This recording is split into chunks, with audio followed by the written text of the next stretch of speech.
বড় একটা সিংহাসনে বসে আছে শাহেদ, মাথায় হাজারো চিন্তা। একদিকে তার স্ত্রী সন্তান সম্ভবা, আর অন্যদিকে রেড, হোয়াইট ও গ্রিন ড্রাগনরা একসাথে মিলে যুদ্ধের প্রস্তুতি গ্রহণ করছে। যে কোনো সময় আক্রমণ করতে পারে। মনস্টার ওয়ার্ল্ডে 4 ধরনের ড্রাগন রয়েছে। ব্ল্যাক ড্রাগন, এরা সবথেকে শক্তিশালী, এদের প্রধান ক্ষমতা ডার্ক, এরা আন্ডারওয়ার্ল্ডে থাকে। রেড ড্রাগন, এদের প্রধান ক্ষমতা আগুন ও আর্থ, আগুন, পাথর ও মাটি দিয়ে বিভিন্ন অস্ত্র তৈরি করতে পারে, এরা পাহাড়ি এলাকায় থাকে। হোয়াইট ড্রাগন, এদের প্রধান ক্ষমতা পানি ও বরফ, এরা আকাশে থাকে। গ্রিন ড্রাগন, এদের প্রধান ক্ষমতা গাছের শেকড় নিয়ন্ত্রণ ও তার দ্বারা কারো শক্তি শুষে নেওয়া, এরা জঙ্গলে থাকে। হঠাৎ তার চিন্তায় ব্যাঘাত ঘটিয়ে একজন সৈনিক বলল, মহারাজার জয় হোক। নতুন কোনো খবর পেয়েছ আবির? সৈনিকটি আবির ও শাহেদের সবচেয়ে শক্তিশালী ও বিশ্বস্ত সেনাপতি এবং সবচেয়ে কাছের বন্ধু। একটা খুশির খবর আছে মহারাজ। এই 2 দিন আবার খুশি? বলো, কি হয়েছে সেই সংবাদ? রাজগুরুর ভবিষ্যৎ বাণী অনুযায়ী রাজবংশের পরবর্তী সন্তান হবে অ্যাড্রেস এর সকল ক্ষমতার অধিকারী। অ্যাড্রেস হলো একটি লেজেন্ডারি তলোয়ার। অতীতে প্রত্যেক গোত্রের একজন করে মনস্টার গড তাদের শক্তি একত্র করে এই তলোয়ারটি তৈরি করে। কিন্তু এদের মধ্যে একজন গড শয়তান লুসিফারের ধোকায় পড়ে ও তলোয়ারের ভেতর অশুভ শক্তি দিয়ে দেয়। তাই তলোয়ারটি 7 ভাগে বিভক্ত হয়ে মনস্টার ওয়ার্ল্ডের বিভিন্ন প্রান্তে চলে যায়। এই কথা শুনে অবাকের পাশাপাশি অনেক খুশি হলো, কিন্তু কিছু একটা মনে করে আবার তার মুখে বিষণ্ণতা ভর করল। রাজগুরুকে প্রসাদে নিয়ে আসার ব্যবস্থা করো। নিজেকে সামলে নিয়ে সে বলল। আবির সাথে সাথে টেলিপোর্ট হয়ে কোথাও চলে গেল, আর শাহেদ রাজসভা থেকে মহারানীর কক্ষের দিকে যাওয়া শুরু করলো। মহারানী একদিনে বাইরের দিকে তাকিয়েছিলেন, পেছনে কারো অস্তিত্ব টের পেয়ে পেছনে তাকালেন, আর মহারাজকে দেখে তার বুকে জায়গা করে নিলেন। মহারাজ, কি হয়েছে? আপনাকে তো চিন্তিত দেখাচ্ছে।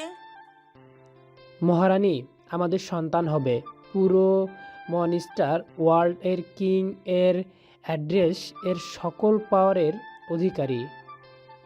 এটা তো খুশির খবর, তাহলে আপনাকে তো চিন্তিত দেখাচ্ছে কেন? আমি আমার দাদার থেকে শুনেছিলাম অ্যাড্রেসের অধিকারী হয়ে যে জন্মগ্রহণ করবে 30 বছর পর্যন্ত তার সকল ক্ষমতা লক থাকবে। এদিকে রাজ্যের যে অবস্থা, আমাদের সন্তানের সুরক্ষা নিয়ে আমাদের চিন্তা হচ্ছে। তখনই একটা সৈনিক বলল, মহারাজ, রাজগুরু এসেছেন, তিনি আপনার সাথে সাক্ষাৎ করতে চান। চলো রানী, দেখি রাজগুরু কোনো সমাধান বলতে পারে কিনা। প্রাসাদের বাগানে হাঁটাহাঁটি করছে রাজগুরু। মহারাজকে দেখে তিনি বললেন, মহারাজ, কোনো সমস্যা? আমায় কেন ডেকেছেন? সমস্যা তো চারদিক থেকে ধেয়ে আসছে, আপনি তো সবই জানেন। আমি আমাদের অনাগত সন্তানের ভবিষ্যৎ নিয়ে চিন্তিত। আপনি প্রিন্সের সুরক্ষার একটি উপায় বলে দিন। ভবিষ্যৎবাণীতে লেখা ছিল অ্যাড্রেসের অধিকারী রাজা হবে, তাই প্রিন্স ব্যবহার করেছি। আমি দেখছি মহারাজ।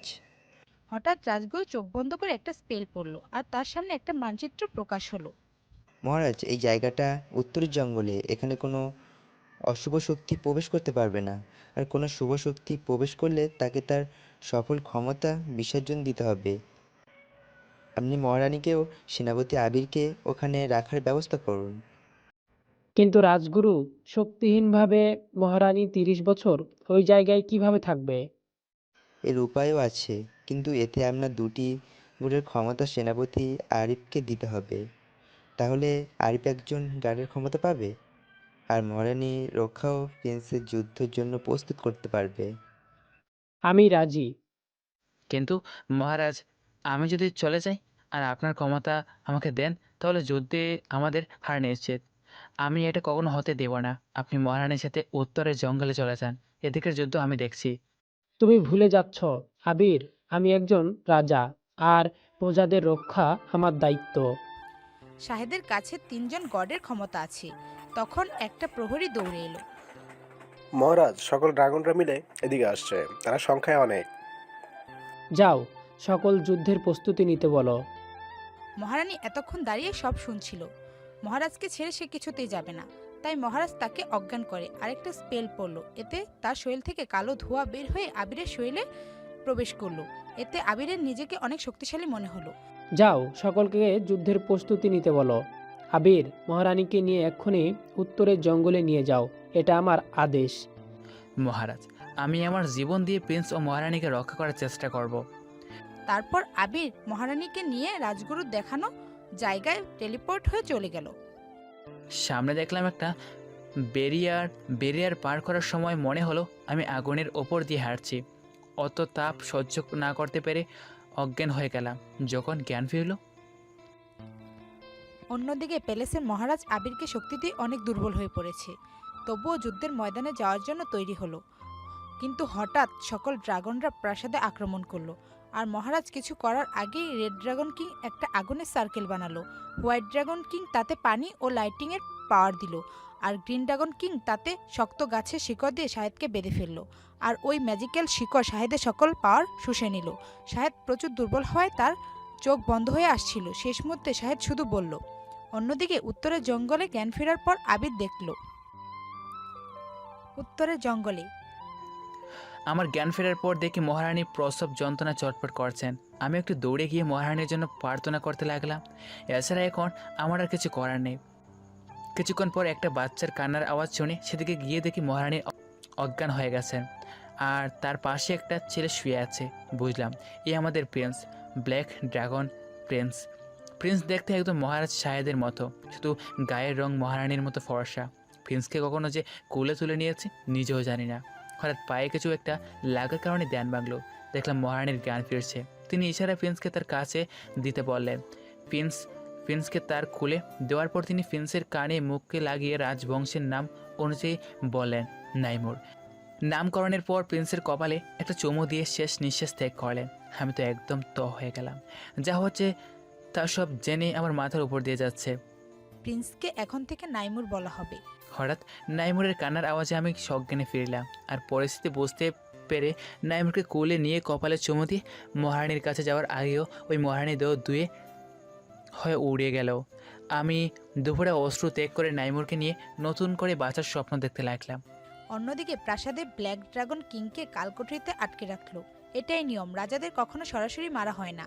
যে পর্যন্ত তারা মারা না যায় সে পর্যন্ত তাদের উপর অমায়িক অত্যাচার করা হয়। উত্তরের জঙ্গলে আবির নাইমুরকে কুলে নিয়ে জায়গাটা দেখতে লাগলো। অনেক সুন্দর একটি জায়গা, চারদিকে নাম না জানা অনেক ফুল গাছ, একদিকে ঝর্ণা, পুকুরে মাছ চলাচল দেখা যাচ্ছে। আবির মুগ্ধ হয়ে গেল। মহারাজ শাহেদের দেওয়া ক্ষমতা দিয়ে সে একটি সুন্দর বাড়ি বানালো। এরপর ম্যাজিক দ্বারা নাইমুরের জন্য দুধ তৈরি করলো, নিজের জন্য মাছ ধরলো এবং বাড়ির চারদিকে বেরিয়ার দিয়ে ঘুমিয়ে গেল। 29 বছর পর, এই 29 বছর ধরে আবির নাইমুরকে তার জানা সকল যুদ্ধকৌশল শিখিয়েছে। মার্শাল আর্ট, তলোয়ার চালানো সব নাইমুর পারে। সব দিক দিয়ে নাইমুর একজন ভালো যোদ্ধা, কিন্তু নাইমুর কোনো ম্যাজিক করতে পারে না। ফ্রেন্ড, আজকে তোমাকে আমার সাথে ফাইট করতে হবে। যদি আমাকে হারাতে পারো তাহলে তোমার সকল প্রশ্নের উত্তর দেব। এতদিন তো এই দিনের অপেক্ষা ছিলাম। আমাকে জানতে হবে আমি কে, কি আমার পরিচয়। কি হলো ফ্রেন্ড, ভয় পেলে নাকি? নো ফ্রেন্ড, আমি শুধু ভাবছি আমার সব প্রশ্নের উত্তর দিতে তোমার কতদিন লাগবে। আগে হারিয়ে তো দেখো, তারপর অপরপক্ষকে কখনো কম শক্তিশালী ভাবো না। তো হয়ে যাক। আবির ও নাইমুর একে অপরকে ফ্রেন্ড বলে। আবির নাইমুরকে টেলিপোর্ট করে প্র্যাকটিস গ্রাউন্ডে নিয়ে আসলো। প্রথমে হলো তলোয়ারের লড়াই, কেউ কারো থেকে কম নয়। হঠাৎ নাইমুর আহ বলে বসে পড়লো, আর আবির কি হয়েছে তা দেখার জন্য আসলেই নাইমুর তরোয়াল আবিরের গলায় ধরলো আর বলল, লড়াই শুধু শক্তি দিয়ে নয়, বুদ্ধি দিয়েও লড়তে হয়। এরপর শুরু হলো খালি হাতের লড়াই।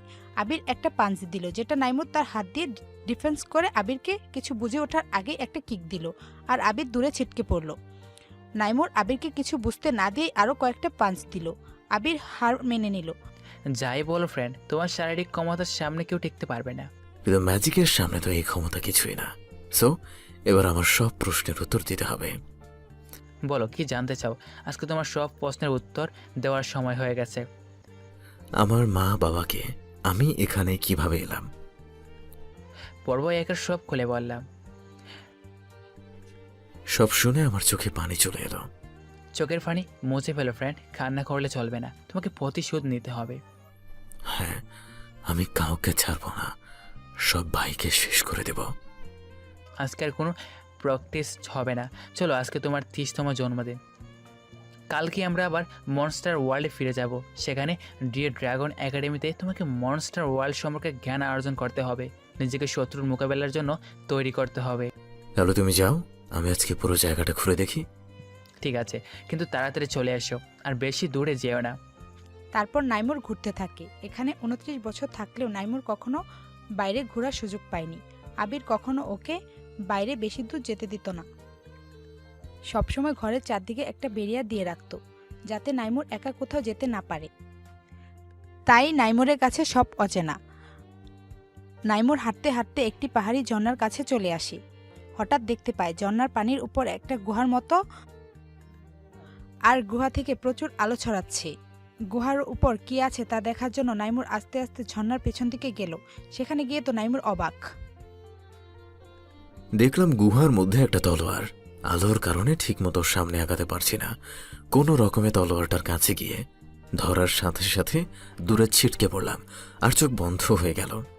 চোখ খুলে দেখি আমি একটা পাহাড়ের উপর দাঁড়িয়ে আছি। আমার সামনে বিশাল একটা প্রাণী, যার 12টি পাখা। দেখে ভয়ে কথা বলার শক্তিও হারিয়ে ফেলেছি। হঠাৎ প্রাণীটি বলে উঠল, ভয় পেও না, আমি গ্রিন ড্রাগন গড ইউসুফ। আজ 50,000 বছর যাবৎ তোমার জন্য অপেক্ষা করছি। আমার কাছে আছে অ্যাড্রেসের 4র্থ শক্তিশালী অংশ। এত দ্বারা তুমি যে কারোর শক্তি শুষে নেওয়ার ক্ষমতা পাবে। কোন গ্রিন ড্রাগন, এমনকি গ্রিন ড্রাগন কিং ও ম্যাজিক দিয়ে আক্রমণ করলে তোমার শরীরের সকল ম্যাজিক পাওয়ার অ্যাবজর্ব করে নেবে, এবং সকল গ্রিন পাওয়ার স্পেশাল আজ থেকে তোমার। এখন আমি তোমার যে কোনো 2টি প্রশ্নের উত্তর দেব, বলো কি জানতে চাও? আমার বাবা এখন কোথায়? তোমার বাবা আছে রেড ড্রাগন কিং এর কাল কুঠরিতে। অ্যাড্রেসের বাকি অংশগুলো কোথায় আছে? সবগুলোর কথা আমি বলতে পারবো না, তবে অ্যাড্রেসের 3য় শক্তিশালী অংশ আছে ডিএ লাইব্রেরিতে একটি গুপ্ত ঘরে। আমার সময় শেষ। অ্যাড্রেসের সব অংশ না পাওয়ার আগে কখনো এর ব্যবহার করো না। বলতে বলতে গ্রিন ড্রাগন গড ধোঁয়ায় মিলিয়ে গেল। আমি চোখ খোলার পর নিজেকে সেই গুহায় আবিষ্কার করলাম এবং দেখলাম অ্যাড্রেস 4 মাটিতে পড়ে আছে। হঠাৎ আমার মনে হলো অ্যাড্রেস 4 বলে ডাকলেই তলোয়ারটি আমার কাছে চলে আসবে, তাই চোখ বন্ধ করে অ্যাড্রেস 4 বলে ডাকলাম। আমাকে অবাক করে দিয়ে সত্যি তলোয়ারটি আমার হাতে চলে আসলো। এবার পড়লাম আরেক ঝামেলায়। গ্রিন ড্রাগন গড তো বলল কাউকে দেখানো যাবে না, কিন্তু এত বড় তলোয়ার তো ফ্রেন্ড দেখে ফেলবে। এই কথা ভাবতেই তলোয়ারটি অদৃশ্য হয়ে গেল, আর আবার ডাকতেই আমার হাতে চলে আসলো। আমিও খুশি মনে বাড়ির দিকে রওনা দিলাম। বাড়ি এসে দেখি ফ্রেন্ড বাড়িটাকে অনেক সুন্দর করে সাজিয়েছে। কি কি গোড়া শেষ? হুম। আচ্ছা, এসো, কেকটা কাটো, আর এটা তোমার উপহার। এটা কিসের বই? নিজেই পড়ে নিও।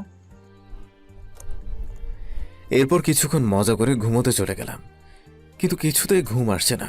তাই ফ্রেন্ডের দেয়া বইটি পড়া শুরু করলাম। এই বইয়ে মনস্টার ওয়ার্ল্ডের সকল রুলস এবং প্রাণীর কথা বলা আছে। বইটি পড়া শেষ হলে ঘুমিয়ে গেলাম। রাতে আমার শরীরে হঠাৎ প্রচুর তাপ অনুভব করলাম। মনে হচ্ছিল কোনো লাভার নদীতে নেমে পড়েছি। আমার শরীরকেও যেন কিছু খোদাই করছিল। যন্ত্রণা সহ্য করতে না পেরে অজ্ঞান হয়ে গেলাম। ভোর সকালে ঘুম ভেঙে গেল। রাত্রির কথা মনে পড়তে দৌড়ে ফ্রেন্ডের রুমে চলে গেলাম। ফ্রেন্ড তখন ঘুমিয়েছিল।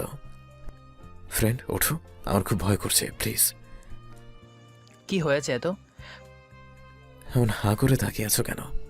সকালে নাইমুরে ডাকে ঘুম ভেঙে যায়, আর উঠে ওকে দেখে পুরো শক হয়ে যায়। এদিকে ফ্রেন্ডকে এইভাবে তাকিয়ে থাকতে দেখে আমি আয়নার সামনে যাই, আর নিজেকে দেখে পুরো অবাক হয়ে যাই। আমার পিঠে 2টো গোল্ডেন কালার পাখার ছবি, শরীরে একটা তলোয়ার আর একটা 12 মাথাওয়ালা সাপের মতো ড্রাগনের ছবি। ফ্রেন্ড, এসব কি? জানি না। তারপর রাত্রের সকল কথা খুলে বলি। তার মানে তোমার পাওয়ারের লক খুলে গেছে। এখন আর কোনো চিন্তাই নেই। সব কয়েকটা শয়তানকে সাহায্য করার সময় এসে গেছে। আজকে আমরা ডিয়ে যাব। চলো। তারপর আবির তার তৈরি সকল ম্যাজিক্যাল বস্তু ভ্যানিশ করে দিয়ে এগিয়ে গেল সেই রহস্যময় বেরিয়ার দিকে। আজ থেকে 30 বছর আগে যেখান দিয়ে এসেছিল। যখনই আমরা বেরিয়ার পার করি, দেখি একটা ঘন জঙ্গলে দাঁড়িয়ে আছি আর আমাদের সামনে অনেকগুলো নাম না জানা প্রাণী। ফ্রেন্ড, এগুলো কি? এগুলোর নাম বিস্ট, আর এরা অনেক মারাত্মক, আর এদের ওপর কোনো ম্যাজিক কাজ করে না। হঠাৎ প্রাণীগুলো আমাদের উপর আক্রমণ করলো। আবির প্রাণীগুলোর সাথে লড়াই শুরু করলো। আমিও সাহায্যের জন্য এগিয়ে গেলাম, কিন্তু এরা সংখ্যায় অনেক। একটাকে মারলে দুইটা চলে আসে। আমি সামনে দুটো বিস্টের সাথে লড়ছি, এমন সময় পেছন থেকে একটা বিস্ট আমার বাম হাতে কামড় দিয়ে ছিঁড়ে ফেলল। যন্ত্রণায় কাতরাতে কাতরাতে চোখ বন্ধ করার আগে দেখলাম আবিরকে অনেকগুলো বিস্ট ঘিরে ধরেছে। আর চোখ খোলা রাখতে পারলাম না। হয়তো চলে গেলাম চিরনিদ্রায়, আবার হয়তো না জানতে। আগামী পর্বের জন্য অপেক্ষা করুন। চোখ খুলে দেখি আমি একটা পাহাড়ের উপর। এবারও গ্রিন ড্রাগন গডের মতো একটা ড্রাগন আমার সামনে দাঁড়িয়ে আছে। এটারও 12 ডানা, কিন্তু সবগুলো কালো। ড্রাগনটি বলল, আমি তোমার ব্ল্যাক ড্রাগন গডের সত্তা। আমার থেকে তুমি হিলিং পাওয়ার পাবে। এই হিলিং পাওয়ার দ্বারা মাস্টার ওয়ার্ল্ডের যে কোনো মাস্টারের আঘাতে হওয়া ক্ষত ঠিক হবে। শুধু লিজেন্ডারি ফায়ার কর্ডের আঘাত হিল করতে পারবে না, আর তুমি মুহূর্তের মধ্যে যে কাউকে হিল করতে পারবে। আমি তোমাকে এখন এমন এক স্পেল দিব যেটা মাস্টার ওয়ার্ল্ডে আর কেউ জানে না। এই স্পেলের নাম লিজেন্ডারি ব্লক স্নেক স্পেল। এই স্পেল পড়লে তোমার শরীর থেকে তোমার ইচ্ছা অনুযায়ী সাপ বের হবে, যা শত্রুর শরীরে প্রবেশ করে তাদের সকল ক্ষমতা চুষে নিয়ে আবার তোমার মাঝে ফিরে আসবে। আজ থেকে সকল ব্লক পাওয়ার স্পেল তোমার। বলে ড্রাগনটি কালো ধুয়ো হয়ে আমার শরীরে প্রবেশ করল। আমি চোখ বন্ধ করে নিলাম। চোখ খুলে দেখি আগের জায়গায় দাঁড়িয়ে আছি, আর আমার হাত ধীরে ধীরে ঠিক হয়ে যাচ্ছে। নিজের মধ্যে অনেক পাওয়ার ফিল করছি। মনে হচ্ছে আমার হাজার হাজার হাত। হঠাৎ কয়েকটা বিস্ট আমার দিকে দৌড় দিল। আমি চোখ বন্ধ করে বিস্টগুলোকে আঁকড়ে ধরব, ভাবতেই মাটির নিচ থেকে কয়েকশো শিকড় বের হয়ে গেল। সবগুলো বিস্টকে এত জোরে চাপ দিল যে সাথে সাথে সব বিস্ট মারা গেল। আমি তো অবাক। দেখলাম বিস্টগুলোর মৃতদেহ ধুয়ো হয়ে উড়ে যাচ্ছে, আর ওখানে অনেকগুলো ক্রিস্টাল পড়ে আছে। হঠাৎ সব ক্রিস্টাল উড়ে এসে আমার মধ্যে প্রবেশ করলো। এখন নিজেকে আরো শক্তিশালী মনে হচ্ছে। এবার ফ্রেন্ডের কাছে গিয়ে দেখে ফ্রেন্ড অজ্ঞান হয়ে গেছে। শরীরের বিভিন্ন জায়গা দিয়ে রক্ত পড়ছে। হঠাৎ আমার মাথায় একটা স্পেল এলো। স্পেলটা পড়ার সাথে সাথে আমার শরীর থেকে কিছু একটা কালো ধোঁয়া বের হয়ে ফ্রেন্ডের শরীরে প্রবেশ করলো। দেখলাম ফ্রেন্ডের সকল ক্ষত হিল হয়ে গেছে, কিন্তু এখনো চোখ খুলছে না। তাই আমি ফ্রেন্ডকে ডাকতে শুরু করলাম, কিন্তু তবু ফ্রেন্ড উঠল না। এবার আমি সত্যি ভয় পেয়ে গেলাম আর কান্না শুরু করলাম। বেস্টগুলোর আক্রমণে এক পর্যায়ে একটা গাছের সাথে জোরে ধাক্কা লাগে, আর আমি অজ্ঞান হয়ে যাই। হঠাৎ মুখে পানি পড়ে জ্ঞান ফিরে পেলাম। দেখি নাইমুর আমার পাশে বসে কান্না করছে, আর ওর চোখের পানি আমার মুখে পড়ছে। হঠাৎ ফ্রেন্ড চোখ খুলে চাইল, যা দেখে আমি কান্না বন্ধ করে একটা স্বস্তির নিঃশ্বাস নিলাম। ফ্রেন্ড, তুমি ঠিক আছো তো? আমি ঠিক আছি, কিন্তু বেস্টগুলো কোথায়? সবকিছু খুলে বললাম। কি, তোমার কাছে ড্রাগন গডের পাওয়ার আছে? কিন্তু শেকড়কে কন্ট্রোল করা তো গ্রিন ড্রাগনদের পাওয়ার, আমরা তো ব্ল্যাক ড্রাগন। আমরা ডিএ কখন যাব? আমার খুব খারাপ লাগছে কথা ঘোরানোর জন্য। কি, কোথায় খারাপ লাগছে? সব আমার দোষ। আমি যদি তখন টেলিপোর্ট হয়ে চলে যেতাম তাহলে তো কিছুই হতো না। অন্যদিকে ঘন জঙ্গলের মধ্যে দিয়ে হেঁটে চলেছে একটা লোক। তার শরীরে রাজকীয় পোশাক, কিন্তু মাথায় হুটি দেওয়ার কারণে মুখটা দেখা যাচ্ছে না। হাঁটতে হাঁটতে লোকটা একটা গুহার সামনে এলো। হঠাৎ লোকটা কি যেন করলো, তার হাত থেকে একটা লাল আলো বের হয়ে গুহার মধ্যে লাগলো, আর গুহাটা একটা কারাগার হয়ে গেল।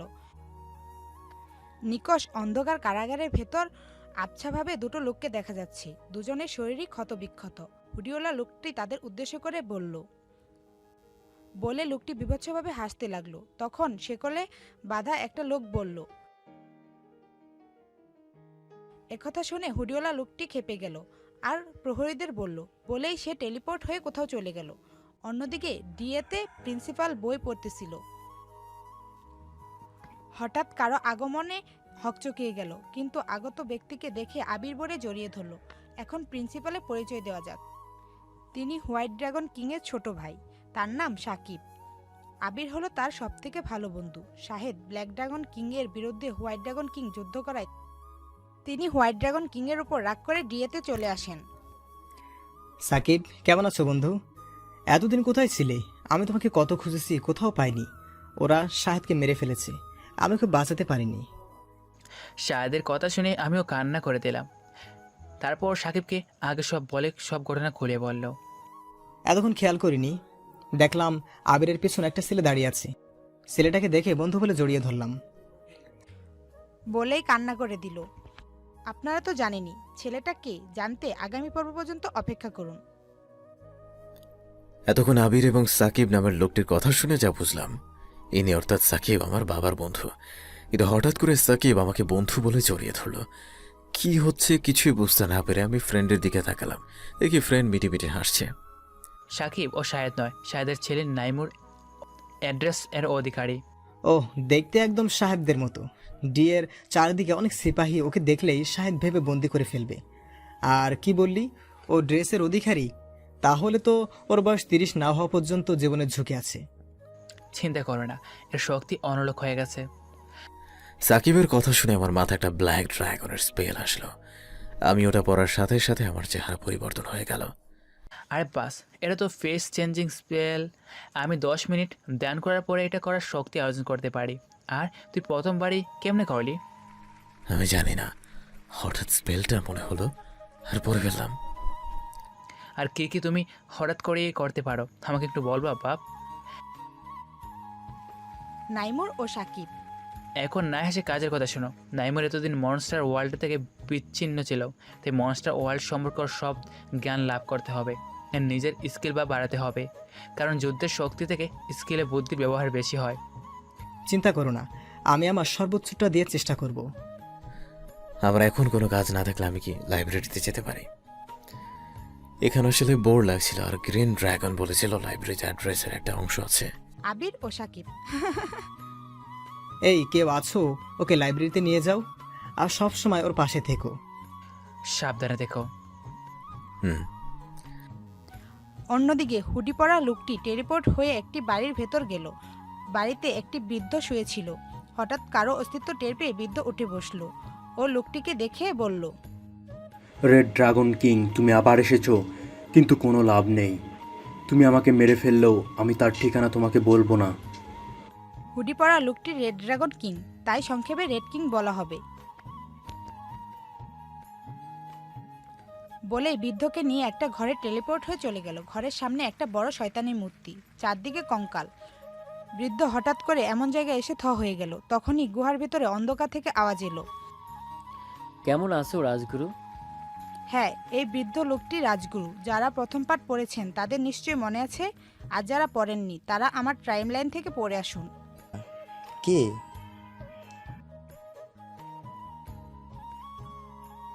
বলতে বলতে অন্ধকার হতে কুৎসিত ও ভয়ঙ্কর একটা লোক বেরিয়ে এলো। লুসিকার, পূজারি প্লেটো, তুমি? কি ভেবেছিলে আমি মরে গেলেই সব শেষ? আমি বলেছিলাম আমি ফিরে আসব। আমি আমার ওয়াদা রেখেছি। কিন্তু কিভাবে? মরণ হয় শরীরের, আত্মার নয়। তোমরা আমাকে অর্ধমৃত অবস্থায় ফেলে আসার পর প্রভু লুসিফারের সাহায্যে আমি অন্য এক ব্যক্তির শরীরে প্রবেশ করি। আর তারপর থেকে এই 200 বছর যাবৎ তিতাংশা জঙ্গ করে যাচ্ছি, আর আজকে আমি সফল। ছি রেড কিং, যে লুসিফার পূজারীদের আটকানোর জন্য তোমার গোত্রের হাজারো ড্রাং প্রাণ দিয়েছে, তুমি তার সাথে হাত মিলিয়েছো? তখন হঠাৎ রেড কিং তার শয়তান রূপে আসলো, আর তা দেখে রাজগুরু দুপা পিছিয়ে গেল। ও রেড কিং নয়, ও আমার প্রিয় শিষ্য অ্যারিস্টটলের কাছে 6 জন রেড কিং এর শক্তি আছে। 50 বছর আগে আমি রেড কিংয়ে বন্দি করে আবার শিষ্য অ্যারিস্টটলকে ওর মূর্খের জায়গায় বসাই। ব্ল্যাক কিং তো তোমার কোনো ক্ষতি করেনি, তাহলে কেন তুমি তাকে বৃদ্ধি করলে? কারণ আমার জঙ্গর জন্য অনেক ব্ল্যাক ড্রাগন লাগতো, যা ব্ল্যাক কিং বেঁচে থাকতে কখনো হতে দিত না। আর একা রেড ড্রাগন সেনা ব্ল্যাক কিংকে বন্দি করতে পারতো না। অনেক হয়েছে, আর কোনো কথা নয়। আর ও প্রভু লুসিফারের মায়ায় সকল ড্রাগনদের ব্ল্যাক কিংয়ের বিরুদ্ধে নিয়ে যায়। ও ব্ল্যাক কিংকে বন্দি করে। তারপর প্লেটো এরিস্টটলকে ইশারা করতে এরিস্টটল রাজগুরুকে শয়তানি মূর্তির পায়ের নিচে একটি আগুনের গর্তে ফেলে দিল। আর প্লেটো মন্ত্র উচ্চারণ করতে থাকলো। আর ওইদিকে রাজগুরু আত্মচিৎকার শুনতে পাওয়া গেল। হঠাৎ শয়তানের চোখ খুলে গেল আর তা থেকে একটা আলো প্লেটোর উপর পড়ল। এতে রাজগুরু সকল জ্ঞান প্লেটো পেল। কিন্তু হঠাৎ প্লেটোর মাথা ব্যথা করতে শুরু করলো আর সে একটা চিৎকার দিয়ে অজ্ঞান হয়ে গেল। জ্ঞান ফেরার পর প্লেটো বলল, অ্যারিস্টটল, আজ থেকে ট্রেনিং শুরু করো। সে অনেক শক্তিশালী। আমি প্রভুর সাথে কথা বলে আসি। প্লেটো আবার অন্ধকারে হারিয়ে গেল। অন্যদিকে আমি লাইব্রেরিতে যাওয়ার জন্য পা বাড়াতেই হঠাৎ সামনে একটা প্রাণী দেখে থমকে দাঁড়ালাম। আমার এক অন্যরকম অনুভব হতে লাগলো। আসলে একটা মেয়ে দেখেছে। এর আগে কখনো মেয়ে দেখে নাই, তো সে চিনতে পারে নাই। প্রাণীটার দিকে আমি এক ধ্যানে তাকিয়ে আছি। কখন যে তা চলে গেছে আমি নিজেও বুঝতে পারলাম না। এই একাডেমিতে আরো অনেকগুলো ওই প্রাণী দেখলাম, কিন্তু ওটাকে আর দেখলাম না। তাই ওই লাইব্রেরিতে গিয়ে প্রথম ওই প্রাণী সম্পর্কে পড়া শুরু করলাম। আর পুরোটা পড়ার পর লাল নীল হলুদ হয়ে গেলাম। বুঝলাম ওটা একটা মেয়ে ছিল। তারপর আমি গ্রিন ড্রাগনের কথা অনুযায়ী গুপ্ত ঘর খোঁজা শুরু করলাম, কিন্তু পুরো লাইব্রেরি খুঁজেও কোনো ঘর পেলাম না। সব ক্লাস চলছে, তাই লাইব্রেরিতে কেউ নেই। খুঁজতে খুঁজতে ক্লান্ত হওয়ায় দেয়ালে হালা দিয়ে একটু দাঁড়ানোর সাথে সাথে দেয়ালটা আমাকে ভেতরে টেনে নিল। দেয়ালের ওপারে গিয়ে দেখি চারদিকে শুধু পানি আর পানি। হঠাৎ একটা মাছ বলে ওঠে,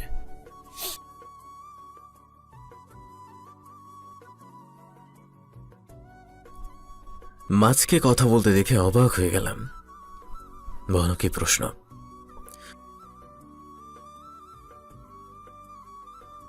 এটা তো একদম সহজ প্রশ্ন। তৃতীয় অংশ।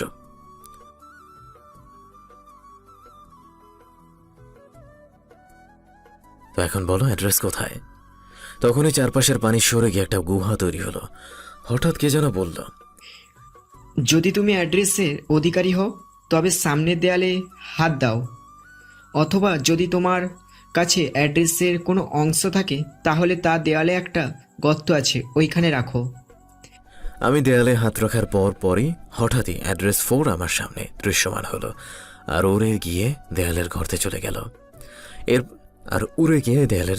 গেল। এরপর আমি আবার একটা পাহাড়ের উপর এলাম আর এখানে দুটো ড্রাগন দেখতে পেলাম। একটা হোয়াইট ড্রাগন, কারণ এটার 12টা না, কিন্তু অন্য ড্রাগনটার 12টা মাথা, দেখতে সাপের মতো, ঠিক আমার বুকের ট্যাটার মতো। আমি হোয়াইট ড্রাগন, গড সিদ্দিক। আমি তোমাকে মাইন্ড রিডিং পাওয়ার দিলাম। তুমি যে কারোর মাইন্ড পড়তে পারবে, সকল প্রাণীর ভাষা বুঝতে পারবে। এখন তুমি আমাকে যে কোনো 2টা প্রশ্ন করতে পারো। বলো কি জানতে চাও? অ্যাড্রেসের অন্য অংশগুলো কোথায়? এরপর তুমি যে অংশে উদ্ধার করবে তা আছে অ্যারিস্টটলের কাছে। ওকে মেরে তোমাকে তা নিজের করে নিতে হবে। অ্যারিস্টটলকে? বর্তমান রেড ড্রাগন কিং। কিন্তু আমার জানা মতে বর্তমান কিং তো জিহাদ। আমি আর কোনো উত্তর দিতে পারবো না। এরপর তোমাকে নিজেকেই উত্তর খুঁজে নিতে হবে। আজ থেকে সকল হোয়াইট পাওয়ার সেলফ তোমরা। বলে ড্রাগনটি ধুয়ো হয়ে আমার ভেতর প্রবেশ করল, 12 মাথাওয়ালা সাপের মতো। এখন থেকে স্নেক ড্রাগন। ড্রাগনটি বলে উঠল, আমি দ্য লাস্ট স্নেক ড্রাগন আজ থেকে মৃত্যু পর্যন্ত তোমার দাসত্ব স্বীকার করলাম। তুমি ড্রাগন? হ্যাঁ, আজ থেকে 50 বছর আগে 6 প্রজাপতির ড্রাগন ছিল। তার মধ্যে আমরা ছিলাম দ্বিতীয় শক্তিশালী। আর বর্তমানে তোমাকে সাহায্য করার জন্য শুধু আমি একাই বেঁচে আছি। আচ্ছা, আমার একটা নাম দাও। আচ্ছা, মিকি কেমন হয় বলো তো? হ্যাঁ, আজ থেকে আমি তোমায় মিকি বলে ডাকবো। তোমার পছন্দ হয়েছে? অনেক পছন্দ হয়েছে। আমি তোমার চোখের ভিতরে থাকবো। মিকি বলে ডাকলেই আমি চলে আসব। আর তুমি মনে মনে আমার সাথে কথা বলতে পারো। বলেই মিকি আমার ডান চোখে ঢুকে গেল আর আমি চোখ বন্ধ করে নিলাম। চোখ খোলার পর দেখি আমি লাইব্রেরিতে, আর সবকিছু স্থির হয়ে আছে। কিছুক্ষণ পর সব ঠিক হয়ে গেল। আমি বুঝতে পারলাম এতক্ষণ সময় আটকে ছিল। এরপর আমি আবার বই পড়ার জন্য একটা বই হাতে নিলাম, কিন্তু বই হাতে নেওয়ার সাথে সাথে মনে হলো এই বইয়ের সব আমার মেমোরিতে চলে এসেছে। বিষয়টা বুঝতে না পেরে মিকিকে বললাম, মিকি, আমি বই হাতে নেওয়ার পর এমন কেন মনে হচ্ছে এই বইয়ের সব আমি জানি? এটা আমার একটা ক্ষমতা, আর যেহেতু আমি তোমার অংশ, তাই আমার সব ক্ষমতাও তোমার। ও, তাহলে তো আজকে সব বই পড়ে ফেলবো। তারপর একের পর এক বই হাতে নিয়ে আবার রাখতে শুরু করলাম। এইভাবে আমি লাইব্রেরির সকল বই শেষ করলাম। এখন আমার কাছে মনস্টার ওয়ার্ল্ডের প্রায় সকল জ্ঞান আছে। হঠাৎ বাইরে প্রচুর আওয়াজ শুনতে পেলাম, তাই লাইব্রেরি থেকে বের হলাম। আর বের হয়ে যা দেখলাম তাতে আমার চোখ লাল হয়ে গেল। প্রচণ্ড রাগে পুরো শরীর গরম হয়ে গেল। দেখলাম তখনকার সেই মেয়েটি একটা ছেলেকে জড়িয়ে ধরে কান্না করছে, আর কিছু ছেলে মেয়েটাকে ছোট ছোট ম্যাজিক বল দ্বারা আঘাত করার চেষ্টা করছে। সাথের ছেলেটি সকলের সাথে একা পেরে উঠছে না। হঠাৎ দেখলাম একটা বড় ম্যাজিক বল মেয়েটির দিকে আসছে। আমার কি হলো নিজেও জানি না। আলট্রা স্পিডে মেয়েটির সামনে গিয়ে দাঁড়ালাম, আর বলটি আমার শরীরে লাগলো। এতে আমি আরও রেগে গেলাম আর আমার হাতটা সামনে ধরলাম। এতে আমার হাত থেকে একটা সাদা বল বের হলো, যা 8টি ভাগে ভাগ হয়ে ওই 8 জন ছেলের শরীরে লাগলো, আর ওরা সবাই মাটিতে পড়ে গড়াগড়ি করতে লাগলো। তখনই মেয়েটি বলল, আপনি পালিয়ে যান, ওরা রেড ড্রাগন প্রিন্স ও তার বন্ধু। মেয়েটার কণ্ঠ শুনে আমি যেন বরফ হয়ে গেছি। এদিকে মেয়েটা কি যেন বলছে, আমি শুধু মেয়েটাকে দেখছি। ডানা চোখ, গোলাপি ঠোঁট, উপরের ঠোঁটের মাঝখানে একটা দিল, দুধে আলতা গায়ের রং। এই মুহূর্তে কোথা থেকে যেন একটা ম্যাজিক বল এসে আমার শরীরে লাগলো। আমি মেয়েটার দিকে তাকিয়েই হাতটা একটু বামে বাড়ালাম, আর হাত থেকে এবার একটা কালো বল বের হয়ে কোথায় গেল নিজেও জানি না। তখন মেয়েটি আমাকে একটু ধাক্কা দিল আর আমি সঙ্গনে ফিরলাম, এবং এতক্ষণ মেয়েটার দিকে তাকিয়েছিলাম ভেবেই লজ্জায় মাথা নামিয়ে দিলাম। আপনি তো অদ্ভুত লোক, এতক্ষণ ধরে বলছি পালান, ওরা রেড প্রিন্সের বন্ধু, পালালেন না, আর এখন স্বয়ং রেড প্রিন্সকে আঘাত করলেন। আপনি একাডেমির নিয়ম জানেন না? তখন একটা ছেলে এলো আর মেয়েটি ওই ছেলেটিকে বলল, মাফ করুন প্রিন্স, ও একাডেমিতে নতুন, একাডেমির নিয়ম জানে না। নিয়ম যেহেতু ভেঙেছে, ওকে তো শাস্তি পেতেই হবে। কালকে বোঝাবো আমাকে আঘাত করার ফল। আজকে আমি ফাইট করার মুডে নাই। যাও, কালকের ফাইটের জন্য ওকে প্রস্তুত করো। অনেকদিন হলো কারোর সাথে ফাইট করি না। বুঝলাম এটাই রেড প্রিন্স। আমি এদের কথা কিছু বুঝলাম না। প্রিন্স যাওয়ার পর মেয়েটি বলল, এখন কি হবে? এই ছেলে, তুমি কে? এখানে কি করো? আমি নাইমুর, ভর্তির জন্য এসেছি। তুমি? আমি নীলা, এই কলেজের প্রিন্সিপাল আমার বাবা। আর এখন মেয়েটিকে বাঁচানো সেই ছেলেটিকে দেখিয়ে বলল, আর ও আমার ভাই নীল। ধন্যবাদ ব্রো, এরা কলেজে সবাইকে অনেক ডিস্টার্ব করে। কালকের ফাইটে এদেরকে উচিত শিক্ষা দেব। ভাইয়া চুপ করো তো, আমরা কি ওদের সাথে পারবো? তখন দেখলাম হট্টগোলের আওয়াজে আবির ও সাকিব এসেছে। কি হয়েছে নীলামা, এখানে এত হট্টগোল কিসের? তারপর নীলা সাকিবকে সবটা বুঝিয়ে বলল। সব শুনে সাকিব চিন্তিত হয়ে বলল, আমি প্রিন্সের সাথে কথা বলে দেখছি ফাইট ক্যান্সেল করা যায় কিনা, আর তোমরা সবাই কালকে প্রিন্সের কাছে ক্ষমা চাইবে। অসম্ভব। যেখানে আমার কোনো দোষ নেই সেখানে ক্ষমা চাওয়ার প্রশ্নই ওঠে না। দরকার হলে ফাইট করবো, দেখবো এই প্রিন্স কতটা শক্তিশালী। নাইমুরের কোন ফাইটিং দক্ষতা নেই, এর মাধ্যমে ওর দক্ষতা বৃদ্ধি পাবে, আর আমার বিশ্বাস আছে নাইমুর জিতবে। তাহলে তাই হোক, চলো তোমাদের ফাইটের নিয়ম বুঝিয়ে দেই। এই ফাইটে কেবল তারাই অংশ নিতে পারবে যারা আক্রমণ করেছে বা আক্রমণিত হয়েছে।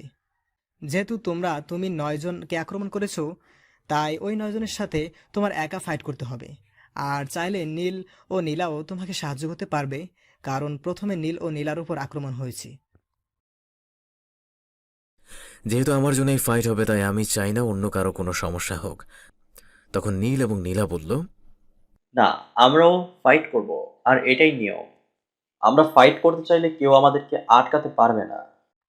তাহলে আজকে সবাই বিশ্রাম নাও, কালকে সকালে ফাইট হবে। এই ফাইটের ম্যাজিক ব্যবহারের কোনো নিয়ম আছে? তা নেই, তবে তুমি শুধু শক্তিশালী ও নর্মাল ম্যাজিক ব্যবহার করতে পারবে, যাতে অপর পক্ষের জীবনও সংশয়ের আশঙ্কা না ঘটে। কোনো তলোয়ার বা অ্যাডভান্স ম্যাজিক ব্যবহার করতে পারবে না। এরপর সাকিব আমাকে এবং আবিরকে টেলিপোর্ট করে একটা রুমে নিয়ে আসলো আর বলল, এখন রেস্ট নাও, সকালে দেখা হবে। আমি শুয়ে আছি অনেকক্ষণ হলো, কিন্তু ঘুম আসছে না, তাই মিকিকে বললাম, মিকি চলো তুমি আর আমি একটা প্র্যাকটিস করি। চলো। তারপর মিকি আমাকে একটা জঙ্গলে টেলিপোর্ট করে নিয়ে এলো। আমি এখনও টেলিপোর্ট হতে পারি না। প্রথমে মিকি আমাকে তলোয়ারের কিছু অ্যাডভান্স টেকনিক শেখালো।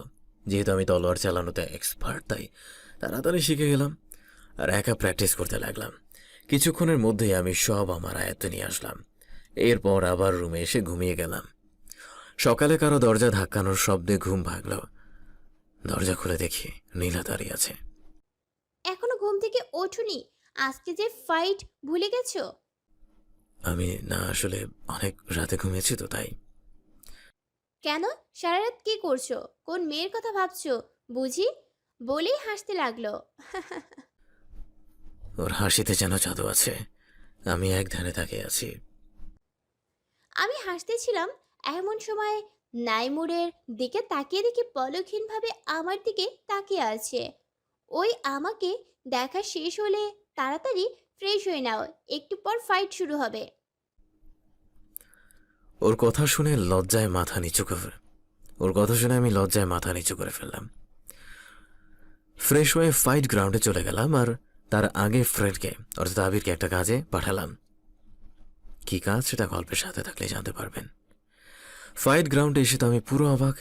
ভাবছিলাম নর্মাল একটা ফাইট হবে আর হেরে গেলেও আমার দক্ষতা বাড়বে আর আমার আঘাত তো এক নিমিষে ঠিক হয়ে যাবে। কিন্তু এখানে তো দেখি পুরো একাডেমির সবাই ফাইট দেখতে এসেছে। তখনই মাইকে কেউ একজন বলা শুরু করল। প্রথমে রেড প্রিন্স এবং তার বন্ধুরা প্রবেশ করলো আর আমরা প্রবেশ করছি কিনা দেখে বলল, কিরে, ভয় পেলি নাকি? চিন্তা করিস না, তোকে হারাতে আমার বন্ধুরাই যথেষ্ট। ওর কথা শুনে রাগ উঠে গেল আর আমি সাথে সাথে ফাইট গ্রাউন্ডে প্রবেশ করলাম।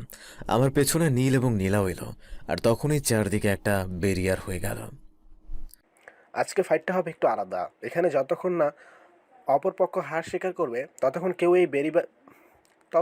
কেউ এই ব্যারিয়ারের বাইরে বা ভেতরে যেতে পারবে না। যে হারবে তার সকল শক্তি শুষে নেওয়া হবে। কি বলিস তুই, রাজি? আমার প্রচুর রাগ ওঠার কারণে রাজি হয়ে গেলাম। আমার কথা শুনে তো নীল আর নীলা ভয়ে শেষ। প্রিন্সের কথা শুনে ভয়ে পেয়ে গেলাম, কারণ এতজনের সাথে নাইমুররা পারবে না। আর আমারও কিছু করার নেই, কারণ এই বেরিয়ান আমি ভাঙতে পারবো না। আর এখানে অনেক রেড ড্রাগস সেনা আছে, আমি কিছু করতে গেলেই আমাকে বন্দি করা হবে। সুনীল, যেহেতু তুমি হোয়াইট ড্রাগন, তুমি চারদিকে মেঘ দিয়ে ঢেকে দেবে। এই সুযোগে আমি এবং নীলা ওদের উপর আক্রমণ করব।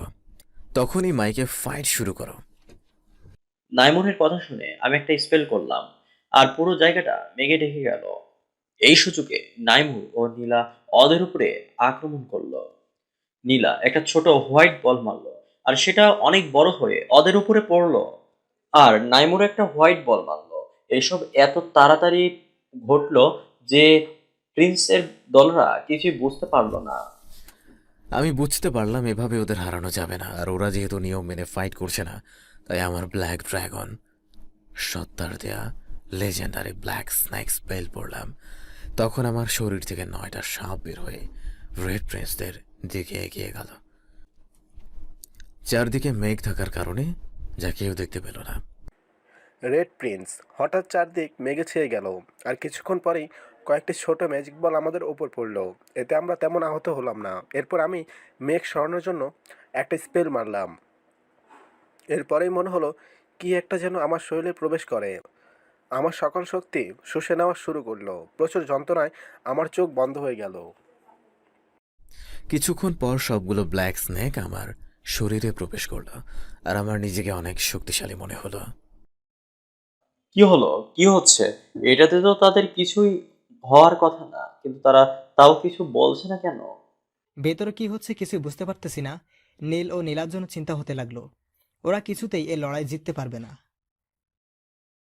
ধীরে ধীরে মেঘ সরে যেতে লাগলো। আমি ভাবলাম এবার ওরা অ্যাটাক করবে, তাই প্রস্তুত হলাম প্রতিরোধের জন্য। কিন্তু সব মেঘ চলে যাওয়ার পর যা দেখলাম নিজের চেহারাকেও বিশ্বাস করতে পারলাম না। সব মেঘ চলে যাওয়ার পর দেখি প্রিন্স ও তার সকল বন্ধু অজ্ঞান হয়ে গেছে আর ধীরে ধীরে বেরিয়ে আর অদৃশ্য হয়ে গেল। কি হলো জানতে আগামী পর্ব পর্যন্ত অপেক্ষা করুন। মেঘ সরার পর যা দেখলাম তাতে যেমন খুশি হলাম তেমনি ভয়ও পেলাম, কারণ কারণ রেড কিং যদি তার ছেলের এই অবস্থা জানতে পারে তাহলে পুরো একাডেমি ধ্বংস করে দিবে। আর নীল, নীলা ও নাইমুরকে কে কি করবে তা ভেবেই গা শিউরে উঠল। কেউ প্রিন্স ও তার বন্ধুদের একটা কক্ষে নিয়ে যাও আর হেলারদের খবর দাও। নাইমুর, নীল ও নীলা, তোমরা আমার সাথে এসো। কি হয়েছে? আর ওদের হিল করতে পাঠালেন কেন? ওরা ফাইটে হেরে গেছে। নিয়ম অনুযায়ী ওদের সব শক্তি শুষে নিয়ে রেড ড্রাগন কিংয়ের কাছে পাঠিয়ে দিন। এতক্ষণে হয়তো রেড ড্রাগন কিং এই খবর পেয়ে গেছে আর একাডেমি ধ্বংসের জন্য আসছে। তখনই একটা প্রহরী দৌড়ে, স্যার, আপনি আমায় টেলিপোর্ট করে রেড ড্রাগন কিংয়ের কাছে নিয়ে যেতে পারবেন? কেন? তুমি সেখানে গিয়ে কি করবে? রেড ড্রাগন কিং তোমায় দেখলেই মেরে ফেলবে। আপনি নিয়ে যেতে পারবেন নাকি আমি একাই যাব? তোমার বাবাকে আমি বাঁচাতে পারিনি, কিন্তু তোমাকে আমার জীবন থাকতে হারাতে চাই না। নীল, তোমার বোনের খেয়াল রেখো। বলেই নাইমুরকে নিয়ে রেড ড্রাগন কিং এর সামনে টেলিপোর্ট হলাম। রেড কিং কি প্রিন্সিপাল এখানে মরতে এসেছে? উনি নয়, আমি আপনার সাথে কথা বলতে এসেছি বলেই সাকিবের পেছন থেকে বেরিয়ে এলাম। তুই আবার কে? আমি বাচ্চাদের সাথে কথা বলি না। আমি আপনার ছেলের অবস্থা করেছি আর এখন আপনাকে যুদ্ধের আহ্বান করছি। সাহস থাকলে আমার সাথে যুদ্ধ করুন। তোমার জন্য তো আমার সৈন্যরা যথেষ্ট বলেই একদল সৈন্য নামক এর পাঠালাম। মিকি, তোমার ক্ষমতা দেখানোর সময় এসে গেছে। এরপর মিকি আমার চোখ থেকে বের হয়ে রেড ড্রাগন সৈন্যদের দিকে এগিয়ে গেল। মিকিকে দেখে সকল রেড ড্রাগন সৈন্য নিজেদের ড্রাগন ফর্মে এলো। হঠাৎ মিকি একটা স্পেল পড়ল, এতে তার চারপাশে হাজার হাজার তলোয়ার তৈরি হলো আর মিকি সকল তলোয়ার সহ আলট্রা স্পিডের সামনের দিকে দৌড় দিল। আর কিছুক্ষণ পর ফিরে এসে আবার আমার চোখের ভেতর প্রবেশ করলো। সবকিছু এত তাড়াতাড়ি ঘটে গেল যে রেড ড্রাগন কিং কিছুই বুঝতে পারল না। কিছুক্ষণ পরে সব রেড ড্রাগনের দেহ দ্বিখণ্ডিত হয়ে গেল, যা দেখে রেড ড্রাগন কিং ঘাবড়ে গেল। এই আপনার হাজার হাজার সৈন্যের ক্ষমতা, এক নিমিষে সব শেষ হয়ে গেল। তাই বলছি, এসব সৈন্য দিয়ে কিচ্ছু হবে না, আমার সাথে সরাসরি যুদ্ধ করুন। আমার দুর্বল সৈন্যদের কি একটা আজব! প্রাণীদের সাহায্য মেরে নিজেকে শক্তিশালী বলছ? আমার কাছে তুমি একটা শিশু। বলেই আমার উপর কয়েকটা ম্যাজিক বল ছুড়ে দিল। হঠাৎ আক্রমণের ফলে সব কটি বল আমার শরীরে লাগলো আর আমি মারাত্মকভাবে আহত হলাম, কিন্তু তার সাথে সাথেই হিল হয়ে গেল। এবার আমি একটা ব্ল্যাক বল রেড কিংয়ের দিকে মারলাম আর রেড কিং একটা রেড বল মারল। দুটোর সংঘর্ষে একটা বড় ব্লাস্ট হলো। এরপর রেড ড্রাগন কিং আর কিছু বলতে না দিয়ে আমি মাটির নিচ থেকে কয়েকটা শক্তি শোষণকারী শেকড় বের করলাম, যা দিয়ে রেড ড্রাগন কিংয়ের সকল শক্তি শোষণ করতে লাগলাম। কিন্তু হঠাৎ একটা মারাত্মক শক্তিশালী ম্যাজিক বল দিয়ে কে যেন পেছন থেকে আঘাত করলো আর আমি দূরে ছিটকে পড়লাম। দেখি পেছনে একটা লোক দাঁড়িয়ে আছে, দেখতে খুবই ভয়ঙ্কর। তখনই, গুরুজি, আপনি এসে গেছেন? আসতে তো হতোই।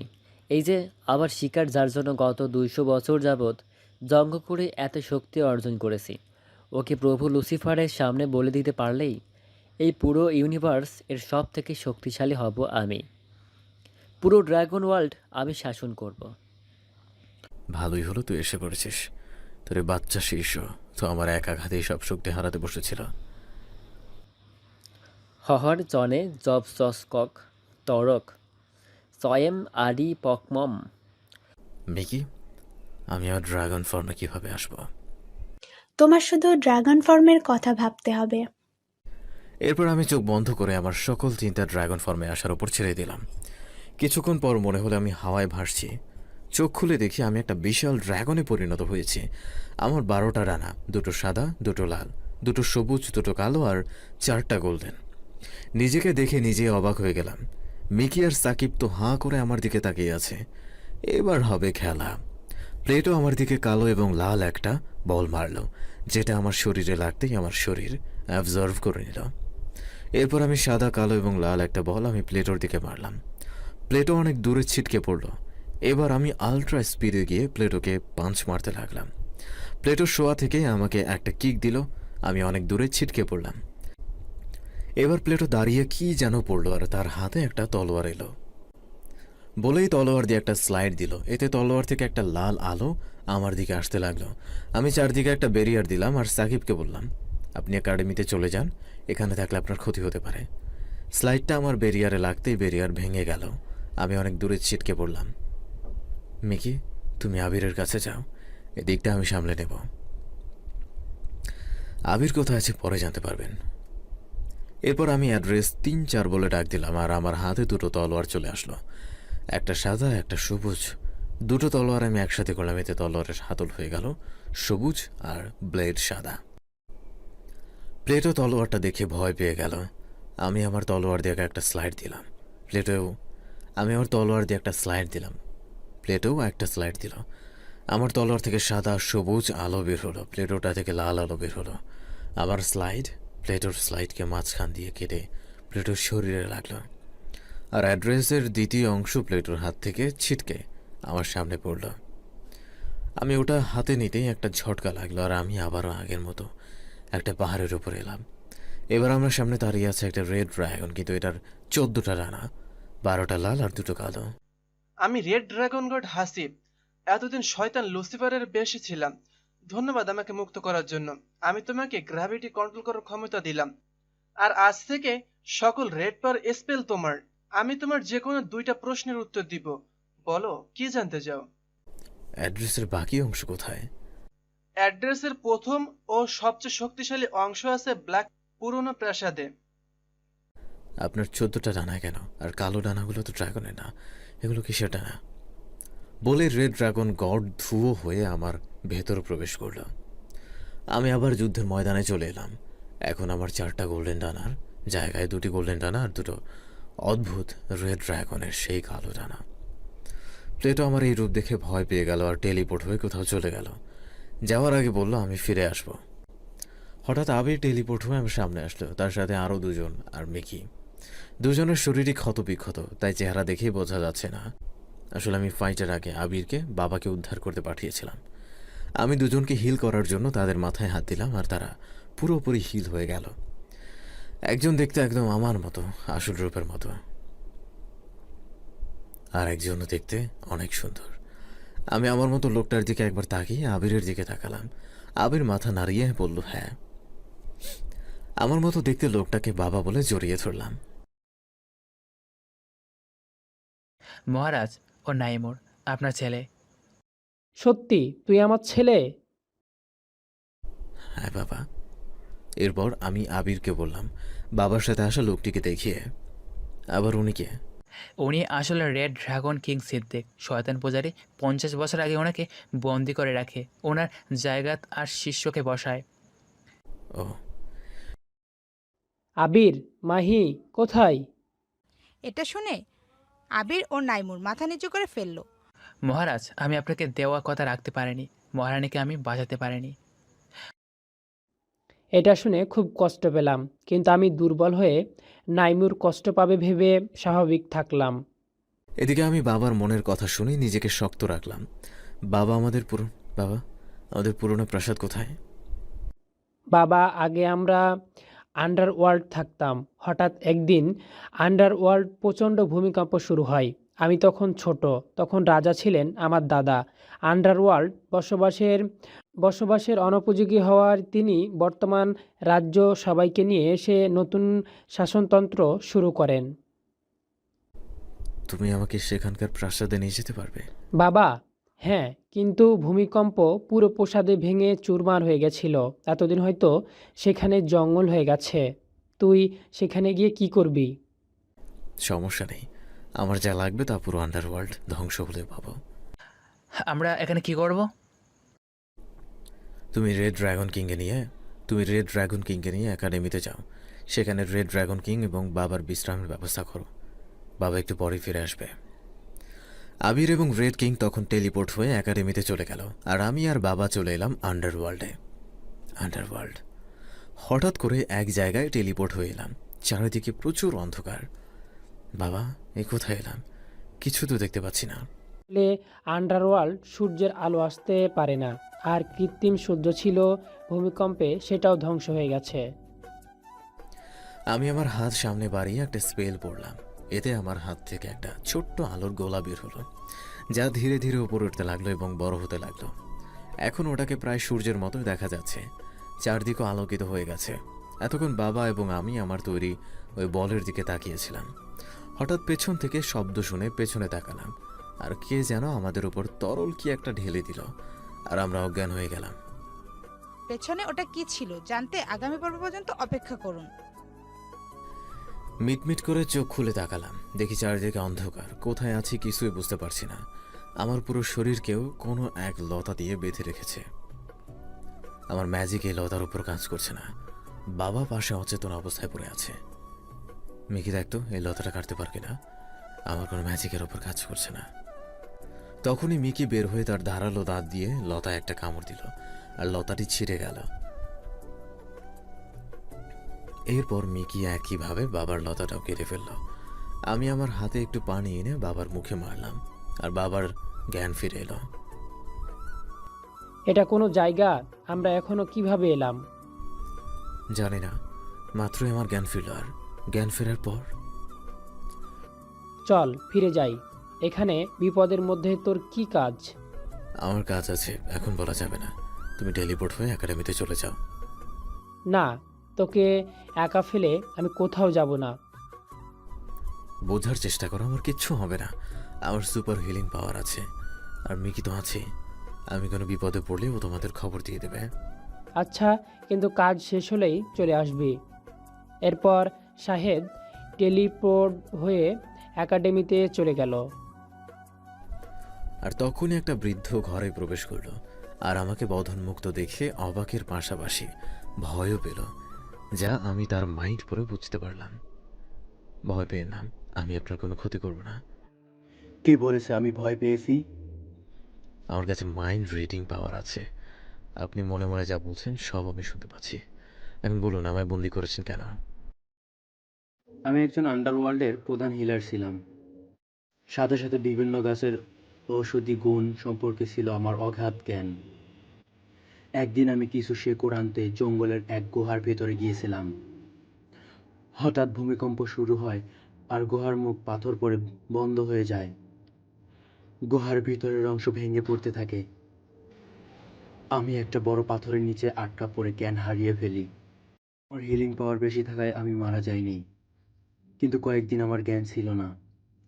জ্ঞান আসার পর অনেক কষ্টে বাইরে বের হই, আর দেখি সব ধ্বংস হয়ে গেছে, কেউ বেঁচে নেই। তারপর আমি ওখানে একাই থাকতে শুরু করি। আপনি আন্ডারওয়ার্ল্ড থেকে বের হয়ে অন্য কোথাও চলে যেতেন। আমি টেলিপোর্ট স্পেল জানতাম না, আর আন্ডারওয়ার্ল্ড থেকে বের হওয়ার গেটও ভেঙে গিয়েছিল। কালকে তোমাদের দুজনকে দেখে অনেক খুশি হই, আর কথা বলার জন্য এখানে নিয়ে আসি। প্লিজ আমাকে এখান থেকে বাইরে নিয়ে যাও। ওনার কথা শুনে খুব খারাপ লাগলো। আপনি চিন্তা করবেন না, আমার এখানে একটা কাজ আছে। কাজ শেষ হলেই আপনাকে নিয়ে যাব। এখন আমাকে বলুন, প্রাসাদের গুপ্ত ঘরগুলো কোথায় তা আপনি জানেন? হ্যাঁ, কিন্তু তুমি যত শক্তিশালী হও না কেন, ব্ল্যাক ড্রাগনের রাজবংশের কেউ না হলে সেখানে ঢুকতে পারবে না। আগে চলুন যাই। এরপর বৃদ্ধ ভাঙা প্রাসাদের কাছে এসে একটা সিংহাসন দেখিয়ে বলল, রাজবংশের কেউ এই সিংহাসনে বসে গুপ্ত ঘরের কথা চিন্তা করলেই সেখানে চলে যাবে। আমি সিংহাসনে বসে গুপ্ত ঘরের কথা ভাবতে একটা সুন্দর ঘরের সামনে উপস্থিত হলাম। তখনই কে যেন বলল, রাজবংশের রক্তেই খুলবে গুপ্ত ঘরের দরজা। বুঝলাম এখানে আমার রক্ত দিতে হবে, তাই অ্যাড্রেসকে ডাক দিলাম, কিন্তু অ্যাড্রেস এলো না। অনেক অবাক হয়ে গেলাম।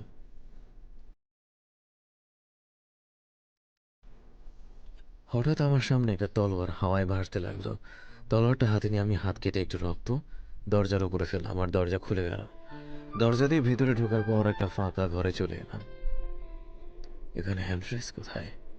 পুরো ঘরের চারপাশে দেখতে লাগলাম, এক জায়গায় হাতের আঙুলের ছাপ দেখতে পেলাম। সেখানে হাত রাখতে আগের মতো একটা পাহাড়ে চলে এলাম। আমার সামনে হাওয়ায় ভাসছে black dragon. Black dragon god, তো এতদিনে তুমি এলে। আমি তোমাকে টেলিপোর্ট হওয়ার ক্ষমতা দেব, আর দিব এমন এক শক্তি যার দ্বারা কেউ তোমার কোনো ক্ষতি করতে চাইলে আগেই তুমি তা বুঝতে পারবে। আর অ্যাড্রেস বলে ডাকলেই এর সব থেকে শক্তিশালী অংশ তোমার হাতে চলে আসবে। এখন আমি তোমার যে কোনো দুটো প্রশ্নের উত্তর দিতে পারবো। বলো, কি জানতে চাও? অ্যাড্রেসের বাকি অংশ কোথায়? অ্যাড্রেসের বাকি 3 অংশ আছে হোয়াইট ড্রাগন রাজ্যে। ব্ল্যাক ড্রাগন রাজ্য কিভাবে আবার আনরিয়াল ওয়ার্ল্ডে আনা যাবে? আমি তোমাকে যে টেলিপোর্ট পাওয়ার দিয়েছি তা প্র্যাকটিস করে তোমাকে মাস্টার হতে হবে, তাহলে তুমি পুরো রাজ্য টেলিপোর্ট করে নিয়ে আসতে পারবে। বলে ব্ল্যাক ড্রাগন আমার ভেতরে প্রবেশ করলো। আমি নিজেকে আবার সিংহাসনের উপর আবিষ্কার করলাম। চলো যাওয়া যাক। তুমি কে আর গুপ্ত ঘরে কিভাবে গেলে? চলো, আপনার প্রশ্নের উত্তর আমি আপনাকে দেখিয়ে দিচ্ছি। আর কিছু বলতে না দিয়ে বাবার কথা চিন্তা করলাম, আর বাবার সামনে টেলিপোর্ট হয়ে এলাম। হঠাৎ নাইমুর আমার সামনে টেলিপোর্ট হলো, আর ওকে দেখি জড়িয়ে ধরলাম। তুই এসে গেছিস, আমার কত চিন্তা হচ্ছিল জানিস? ওখানে কি হয়েছে সব বাবাকে বললাম। তখন বাবা ওই বৃদ্ধর কাছে গিয়ে বলল, আমাকে চিনতে পেরেছো হিলার? আমাকে চিনতে পেরেছো হিলার কাকা? আমি শাহেদ। কি তুই শাহেদ? কত বড় হয়ে গিয়েছিস, আর তুই এখানে কিভাবে এলি? তারপর বাবা ওনাকে সবটা বুঝিয়ে বলল কিভাবে ভূমিকম্প থেকে বাঁচার জন্য সবাই চলে এসেছিল। বাবা, তোমরা বিশ্রাম করো, আমি একটু আসছি। আমি নীলার কথা মনে করে টেলিপোর্ট হলাম। হঠাৎ করে নীলার সামনে চলে আসলাম। নীলা মাত্রই গোসল করে বের হলো। শরীরে শুধু একটা তোয়ালে ছাড়া আর কিছুই নেই। নীলাকে এইভাবে দেখে তো আমি হাঁ হয়ে গেছি। হঠাৎ নীলার চিৎকারে আমার ধ্যান ভাঙল। আমি তাড়াতাড়ি নীলার মুখ চেপে ধরলাম। চুপ, এভাবে কেউ চিল্লায়? একদম চিল্লাবে না। আমি নীলার মুখ ছেড়ে দিলাম। এই তুমি আমার রুমে কি করো? বের হও এক্ষুনি, নয়তো আবার চিল্লানি দিব। আর একবার চিল্লানি দিলে একদম মুখ বন্ধ করে দিব। আমি চিল্লানি দিব, দেখি তুমি কি করো। আর কিছু বলতে পারলো না। তার আগেই আমি ওর গোলাপি ঠোঁট দুটো নিজের আয়ত্তে নিয়ে নিলাম। নীলা একদম চুপ হয়ে গেছে। দেখলাম ওর চোখ দিয়ে পানি পড়ছে। এটা আমি কি করলাম? নীলা, প্লিজ আমায় মাফ করে দাও। আসলে তখন তোমাকে ওইভাবে দেখে আমি নিজেকে নিয়ন্ত্রণে রাখতে পারিনি। তুমি যে শাস্তি দিবে আমি মাথা বেঁধে নেব, তবু কেঁদো না প্লিজ। আমার যা সর্বনাশ হওয়ার তা তো হয়েই গেছে, এখন আর তোমাকে শাস্তি দিয়েই কি হবে? এখন যদি আমার বাচ্চা হয় তাহলে আমি সবাইকে কি বলবো? নীলার কথা শুনে আবাল হয়ে গেলাম একদম। আমি বলে কি, একটা সামান্য কিসের জন্য নাকি তার বাচ্চা হয়ে যাবে? নীলার কান্না শুনে আমি বাস্তবে ফিরে এলাম। চিন্তা করো না, আমি ম্যাজিক করে দিব যাতে তোমার বাচ্চা না হয়, কিন্তু তার জন্য প্রতিদিন একটা করে কিস করতে হবে। তুমি রাজি? হ্যাঁ রাজি। তাহলে আজকেটা দাও। মাত্রই তো দিলাম। ম্যাজিক করার পর এখন আবার দিতে হবে। এরপর নীলার কোমরে ধরে ওকে কাছে নিয়ে আসলাম, দেন ছেড়েও দিলাম। এরপর টেলিপোর্ট হয়ে প্রিন্সিপাল সাকিবের কাছে গেলাম। আরে নাইমুর, তুমি কখন এলে? এই তো কিছুক্ষণ আগে। স্যার, আমি এই একাডেমিতে ভর্তি হতে চাই। আমার সব পাওয়ারের সঠিক ব্যবহার আমাকে শিখতে হবে। দেখো নাইমুর, এই একাডেমিতে শুধু প্রাথমিক ম্যাজিক ও ফাইটিং শেখানো হয়, যা সবই তুমি খুব ভালোভাবে পারো। তোমার দক্ষতা বৃদ্ধির জন্য তোমাকে লেজেন্ডারি প্রশিক্ষণ কেন্দ্রে ভর্তি হতে হবে। আমি নীল ও নীলাকে ওখানে ভর্তি করব। তুমি চাইলে কালকে তোমাকেও ভর্তি করাতে পারি। কোথায় এই প্রশিক্ষণ কেন্দ্র? হোয়াইট ড্রাগন রাজ্যে। ওকে, আপনি ব্যবস্থা করুন। এরপর আমি টেলিপোর্ট হয়ে বাবার কাছে চলে গেলাম। কোথায় গিয়েছিলে? প্রিন্সিপাল স্যারের কাছে। কালকে তুমি রেড ড্রাগন কিং আর আবিরকে নিয়ে প্রথমে রেড ড্রাগন রাজ্যে যাবে। ওখানকার সকল সমস্যার সমাধান করে ব্ল্যাক ড্রাগন রাজ্যে যাবে। কেন, তুই যাবি না? না, আমি লিজেন্ডারি প্রশিক্ষণ কেন্দ্রে যাব। আমাকে আমার সকল পাওয়ারের সঠিক ব্যবহার শিখতে হবে। কেন যেন মনে হচ্ছে সামনে কোনো বড় বিপদ আছে। আচ্ছা, কিন্তু এখন তো আমি রাজা হওয়ার যোগ্য না। আমার থেকে অনেক সৈন্যরও পাওয়ার বেশি। এরপর আমি আমার হাত বাবার মাথায় রেখে একটা স্পেল পড়লাম, আর আমার শরীর থেকে কতগুলো বেস্ট ক্রিস্টাল বাবার শরীরে প্রবেশ করল। এখন তোমার মাঝে 2 ব্ল্যাক গডের শক্তি আছে। 100 সুপার হাই লেভেলের বেস্ট ক্রিস্টাল একজন গডের সমান পাওয়ারফুল। আমার কাছে 400 বেস্ট ক্রিস্টাল ছিল, যার থেকে 200 বাবাকে দিলাম। আমার নিজেকে খুব ক্লান্ত লাগছিল, তাই শুয়ে একটা ঘুম দিলাম। সকালে ঘুম থেকে উঠে তো আমি অবাক। দেখি আমি একটা গাড়িতে শুয়ে আছি, আর আমার পাশে নীল এবং নীলা বসে আছে। তাহলে এতক্ষণে ঘুম ভাঙলো? আমি তো ঘরে ঘুমিয়েছিলাম, এখানে এলাম কিভাবে? আর আমরা কোথায় যাচ্ছি? তুমি ঘুমিয়েছিলে, আর এদিকে লিজেন্ডারি প্রশিক্ষণ কেন্দ্রে যাওয়ার সময় হয়ে গিয়েছিল, তাই তোমাকে না ডেকে এখানে টেলিপোর্ট করে নিয়ে আসি। আমাদের আর কতক্ষণ লাগবে যেতে? বেশি না, 5 দিন। কিছুক্ষণ পর আমরা গন্তব্যে পৌঁছে গেলাম। এখন আমি একটা বড় গেটের সামনে দাঁড়িয়ে আছি। এখানে আরো অনেক ছেলে সিরিয়ালে দাঁড়িয়ে আছে। প্রত্যেকের ম্যাজিক পাওয়ার পরীক্ষা করে তাকে একটা কার্ড দিয়ে ভেতরে ঢোকানো হচ্ছে। বেডের লাইন আলাদা। এখানে কিছুক্ষণ লাইনে দাঁড়িয়ে থাকার পর আমার ডাক এলো। প্রথমে আমাকে একটা জায়গায় হাত দিতে বলল। হাত দেওয়ার সাথে সাথে সেখান থেকে সাদা আলো বেরোতে লাগলো, আর সেখানে লেখা উঠল হোয়াইট ড্রাগন। এরপর একটা বাটির মতো দেখতে জিনিসে 1 ফোঁটা রক্ত দিতে বলল। রক্ত দেওয়ার পর সেখানে লেখা উঠল পাওয়ার হাই। তারপর আমাকে একটা কার্ড দিল আর ভিতরে প্রবেশ করতে বলল। নীলেরও হোয়াইট ড্রাগনও পাওয়ার হাই লেখা উঠল, আর ওকেও একটা কার্ড দিল। এরপর এলো আমার বেলা। আমি হাত রাখার পর সেখান থেকে কালো আলো বেরোতে লাগলো, আর লেখা উঠল ব্ল্যাক। এরপর রক্ত দেওয়ার পর লেখা উঠল সুপার হাই। কিন্তু হঠাৎ হাত রাখার মেশিন হতে কয়েক কালারের আলো বেরোতে লাগলো, আর ওটা ব্লাস্ট হয়ে গেল। এরপর রক্ত দেওয়ার মেশিন লিজেন্ডারি সুপার হাই বলতে বলতে ব্লাস্ট হয়ে গেল, আর আমার হাতে যে কার্ড এলো তাতে লেখা উঠল নিউ অ্যাবিলিটি। ওখানে থাকা সকলে অবাক হয়ে গেল, আর আমি ভেতরে প্রবেশ করলাম। ভেতরে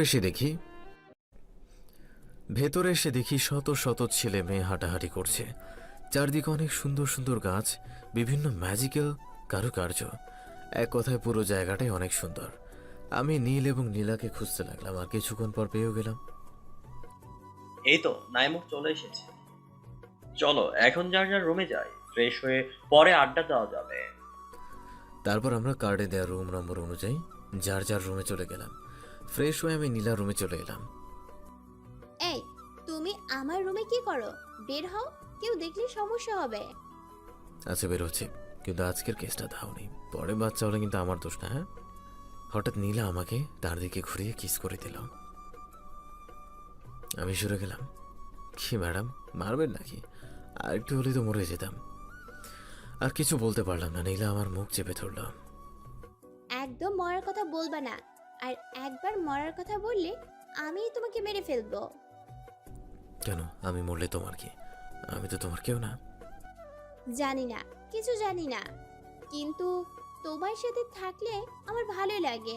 তুমি চলে গেলে কেন যেন মনে হয় সব থেকে আমার কিছু নেই। তখনই পেছন থেকে কেউ বলল, বাহ, আমার বন্ধু দেখছি প্রেমে পড়ছে। হঠাৎ পেছনে তাকিয়ে নীলকে দেখে অবাক হয়ে গেলাম। তলে তলে এত দূর? আমি আজকে বাবাকে জানাবো। এখনো দুধের দাঁত পড়েনি আর প্রেম করা শুরু করেছে। কে বললো আমি ওকে ভালোবাসি? আমি তো আশাকে ভালোবাসি। আমার কথা শুনে নীলা কান্না করতে লাগলো, আর নীল থতমত হয়ে গেল। কোন আশা? White dragon princess. তোমার তো চেনা উচিত, তোমার চাচাতো বোন। এবার নীলও কান্না করতে লাগলো। 2 ভাই বোনের কান্না দেখে আমি আর আমার হাসি থামিয়ে রাখতে পারলাম না। হো হো করে হেসে উঠলাম। আরে আমি তো মজা করেছি, আমি তো জানি না আশাকে। এলের মাইন্ড পরে শুধু নামটা জানতে পেরেছি। এবার 2 ভাই বোন আমাকে মারতে মারতে তেনা খেতা বানিয়ে ফেলল। তা কতদিন ধরে চলছে? ভাইয়া যা তো। ও লে, আমার বোন দেখছি লজ্জা পাচ্ছে। আচ্ছা, আমি না হয় নাইমুরকে ভালোবাসি বলে আশা আপুর কথা শুনে কান্না করলাম, কিন্তু তুই কান্না করলি কেন? ও হ্যাঁ, হেড সবাইকে মাঠে থাকতে বলেছে টেলিপোর্ট করে, বলে কথা ঘুরিয়ে চলে গেল। আমি আর নীলা হাসতে লাগলাম। আচ্ছা, তুমি আশা আপুর কথা কেমনে জানলে? তুমি হয়তো জানো না, আমি যে কারো মাইন্ড পড়তে পারি, আর এখন তোমার মাইন্ড পুরো বুঝতে পারছি। তুমি এখনো আমাকে নিয়ে সন্দেহে আছো। দেখো কিভাবে জানি না, কিন্তু তুমি আমার জীবনের একটা অংশ হয়ে গেছো, আর তোমার জায়গা কেউ কখনো নিতে পারবে না। হ্যাঁ বুঝেছি, চলো। এখন না গেলে হেড আমাদের খুঁজতে এখানে চলে আসবে। তোমরা যারা এখনো আছো সবাই প্রাথমিক ম্যাজিক জানো, অনেকের ম্যাজিক আবার গড লেভেলের। সবাই এখানে নিজেদের ম্যাজিকের উন্নতির জন্য এসেছো। এখানে লেখাপড়া করতে হলে তোমাদের কিছু নিয়ম মেনে চলতে হবে। 1, কোনো অ্যাডভান্স ম্যাজিক ব্যবহার করা যাবে না। 2, কার সাথে ফাইট করতে চাইলে উভয়ের সম্মতি থাকতে হবে। কারো ইচ্ছার বিরুদ্ধে ফাইট করলে তাকে এখান থেকে বহিষ্কার করা হবে। 3, একাডেমির বাইরে গেলে আমার পারমিশন নিয়ে যেতে হবে। 4, এখানে তোমরা 2 বছর ট্রেনিং করবে। এই 2 বছরে কেউ বিশেষ প্রয়োজন ছাড়া একাডেমির বাইরে যেতে পারবে না। এখন তোমাদের এবছরে ভর্তি হওয়া সবথেকে শক্তিশালী 10 জনের সাথে পরিচয় করিয়ে দেব। যাদের কার্ডে লাল আলো জ্বলছে তারা মঞ্চে চলে এসো। তারপর আমরা মাঠে চলে এলাম। আমার কার্ড থেকেও লাল আলো জ্বলতে লাগলো, তাই আমি মঞ্চের দিকে যেতে লাগলাম। হঠাৎ আমি ছাড়া মাঠের সবাই, এমনকি স্যাররাও হাঁটু গেড়ে বসে পড়লো। কি হলো কিছুই বুঝতে পারলাম না। কিছুক্ষণ পর আকাশে একটা দুটো মাথাওয়ালা ইউনিকর্ন দেখতে পেলাম, যার উপর একটা মেয়ে বসে আছে, কিন্তু মেয়েটার চেহারা দেখা যাচ্ছে না। মেয়েটি আমার সামনে এসে নামলো। দেখতে অনেক সুন্দর, কিন্তু আমার কেন যেন মেয়েটিকে দেখে খুব রাগ হলো। এই ছেলে, তুই কে রে? তোর ওপর আমার গ্র্যাভিটি পাওয়ার কাজ করছে না কেন? দেখুন, আপনি কে আমি জানি না, আর জানতেও চাই না। আপনি সকল কিভাবে বসিয়ে রেখেছেন কেন? আমার মুখের ওপর কথা বলিস? আজ তোকে আমার হাত থেকে কেউ বাঁচাতে পারবে না। বলেই একটা আগুনের ছোট বল আমার ওপর মারল। আমি ভেবেছিলাম আমার হয়তো কিছু হবে না, কারণ এর থেকে বড় আঘাত আমার হিল হয়ে গেছে। কিন্তু আমার ধারণা পুরোই ভুল। বলটা লাগতে আমি অনেক দূরে ছিটকে পড়লাম আর একটু আঘাত পেলাম। এবার আমার আঘাত হিল হতে অনেক সময় লাগছে। আমি অনেক চেষ্টার পরও নিজেকে হিল করতে পারছি না, তাই অবাক হয়ে মেয়েটির দিকে তাকালাম। আর তখন মেয়েটি কি যেন করলো, আর আমি মাটিতে বসে পড়লাম। মনে হচ্ছে আমাকে অনেক ভারী কিছু দিয়ে চাপ দেওয়া হচ্ছে। চাপ সহ্য করতে না পেরে আমি অজ্ঞান হয়ে গেলাম। হঠাৎ চোখ খুলে দেখি হেড, নীল এবং নীলা আমার পাশে বসে আছে। নীলাকে দেখে খুব কষ্ট হলো, মনে হয় অনেক কেঁদেছে, চোখ মুখ একদম ফুলে গেছে। তাহলে তোমার জ্ঞান ফিরলো? আজ 3 দিন ধরে তুমি অজ্ঞান ছিলে। তোমার টিনার সাথে পাঙ্গা নেওয়া ঠিক হয়নি। ওর মায়া দয়া কিছু নেই। তোমার ভাগ্য ভালো ও তোমাকে মেরে ফেলেনি। আপনারা কেউ ওকে কিছু বললেন না কেন? আমাদের কারো ক্ষমতা ওর সামনে কাজ করবে না, কারণ ও হলো লেজেন্ডারি ফায়ার গড। আর লেজেন্ডারি ফায়ার গডের সাথে লড়তে হলে তার কাছেও লেজেন্ডারি পাওয়ার থাকতে হবে। আর আমাদের একাডেমির সবার পাওয়ার এক করলেও লেজেন্ডারি পাওয়ার হবে না। আজকে তুমি রেস্ট নাও, কাল থেকে তোমাদের ক্লাস শুরু হবে। আর টিনের সাথে কখনো লাগতে যেও না। এরপর হেড চলে গেল। নীলও কিছুক্ষণ কথা বলে চলে গেল, আর অমনি নীলা আমাকে জড়িয়ে ধরল। জানো আমি কতটা ভয় পেয়ে গেছিলাম? তোমার কিছু হলে আমার কি হতো? আরে পাগলি, কিছুই হবে না। যাও তোমার রুমে, গিয়ে রেস্ট নাও। মনে তো হয় না এই 3 দিন ঘুমিয়েছ।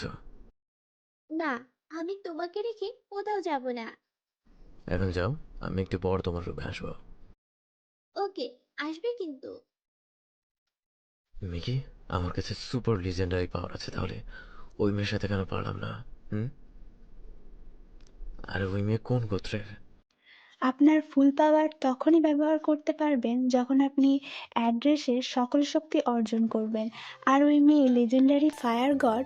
কয়েক হাজার বছর আগে আমরা ড্রাগনরা ছাড়াও আরও অনেক গোত্র একসাথে থাকতাম।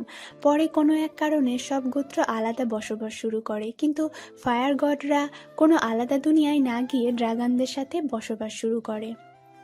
ও, তাহলে চলো হোয়াইট ড্রাগন রাজ্যে। আজ রাতে অ্যাড্রেসের সকল অংশ খুঁজে বের করতে হবে।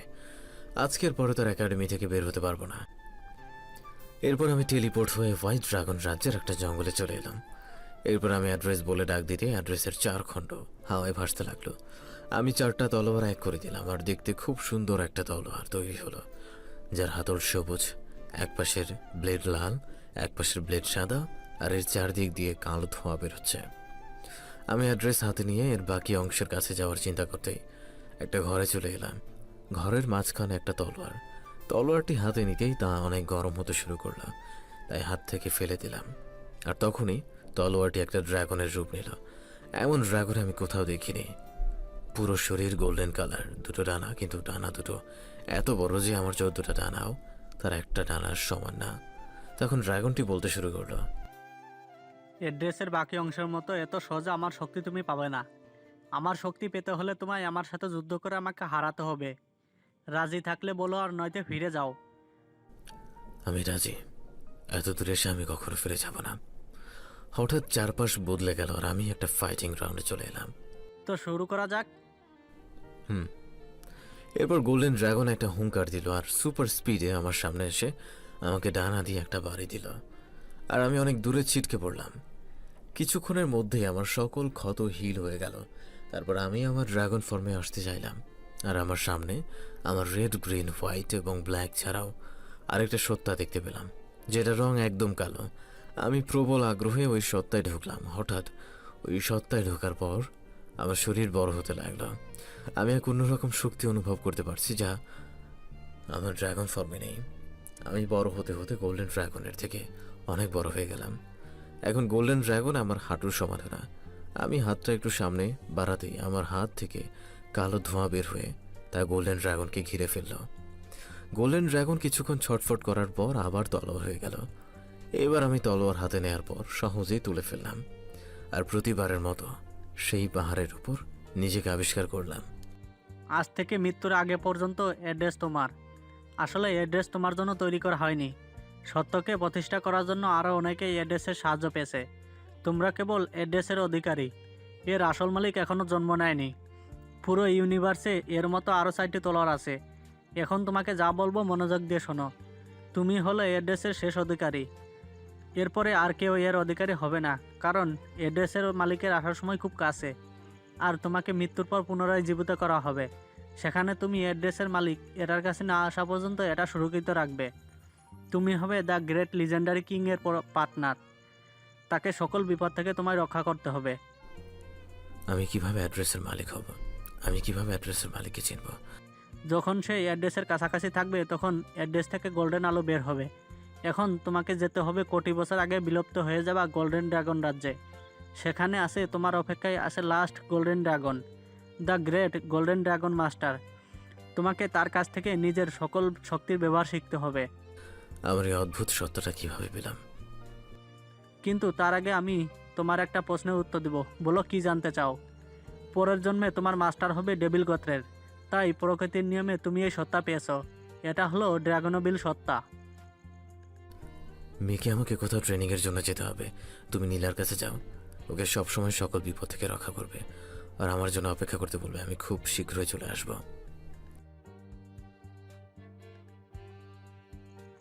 এখন আমি তোমাকে গোল্ডেন ড্রাগন মাস্টারের কাছে পাঠাচ্ছি। সেখান থেকে শুধু শক্তি নয়, তোমাকে জ্ঞান অর্জনও করতে হবে। তোমায় জানতে হবে বাকি 4টা লিজেন্ডারি তলোয়ার কোথায় আছে। পরের জন্মে তোমাকেই তোমার মাস্টারকে এগুলো পর্যন্ত নিয়ে যেতে হবে। এরপর গোল্ডেন ড্রাগন আমাকে টেলিপোর্ট করে কোথায় যেন পাঠিয়ে দিল। হঠাৎ কোথাও টেলিপোর্ট হয়ে আসলাম, কিন্তু প্রচুর আলোর কারণে চোখ খুলতে পারলাম না। আস্তে আস্তে আলো কমে যাওয়ার পর যখন চোখ খুললাম তখন সামনাসামনি যা দেখলাম তা দেখে অবাক হয়ে গেলাম। সামনে তাকিয়ে দেখি একটা বৃদ্ধ লোক হাওয়ায় ভাসছে, 2 চোখ বন্ধ করে আছে, মনে হয় কোনো ধ্যান করছে। তাই আমি তাকে তাকলাম না, নিজে নিজে প্র্যাকটিস করতে লাগলাম। এভাবে প্রায় 1 বছর কেটে গেল। আমি নিজে নিজে প্র্যাকটিস করে অনেকটা উন্নতি করেছি, কিন্তু ওই ব্যক্তি আর চোখ খোলেনি। একদিন আমি তলোয়ার চালানোর প্র্যাকটিস করছিলাম, এমন সময় কোথা থেকে যেন একটা আওয়াজ আসলো। তুমি পরীক্ষায় উত্তীর্ণ হয়েছে, কাল থেকে তোমার ট্রেনিং শুরু হবে। আমি পিছনে তাকিয়ে দেখি ওই লোকটা এই কথা বলল। এতদিনে আপনার ধ্যান ভাঙল? আমি গত 1 বছর যাবত আপনার জন্য অপেক্ষা করছি, আর আপনি কিসের পরীক্ষার কথা বলছেন? আমি তো কোনো পরীক্ষাই দিইনি।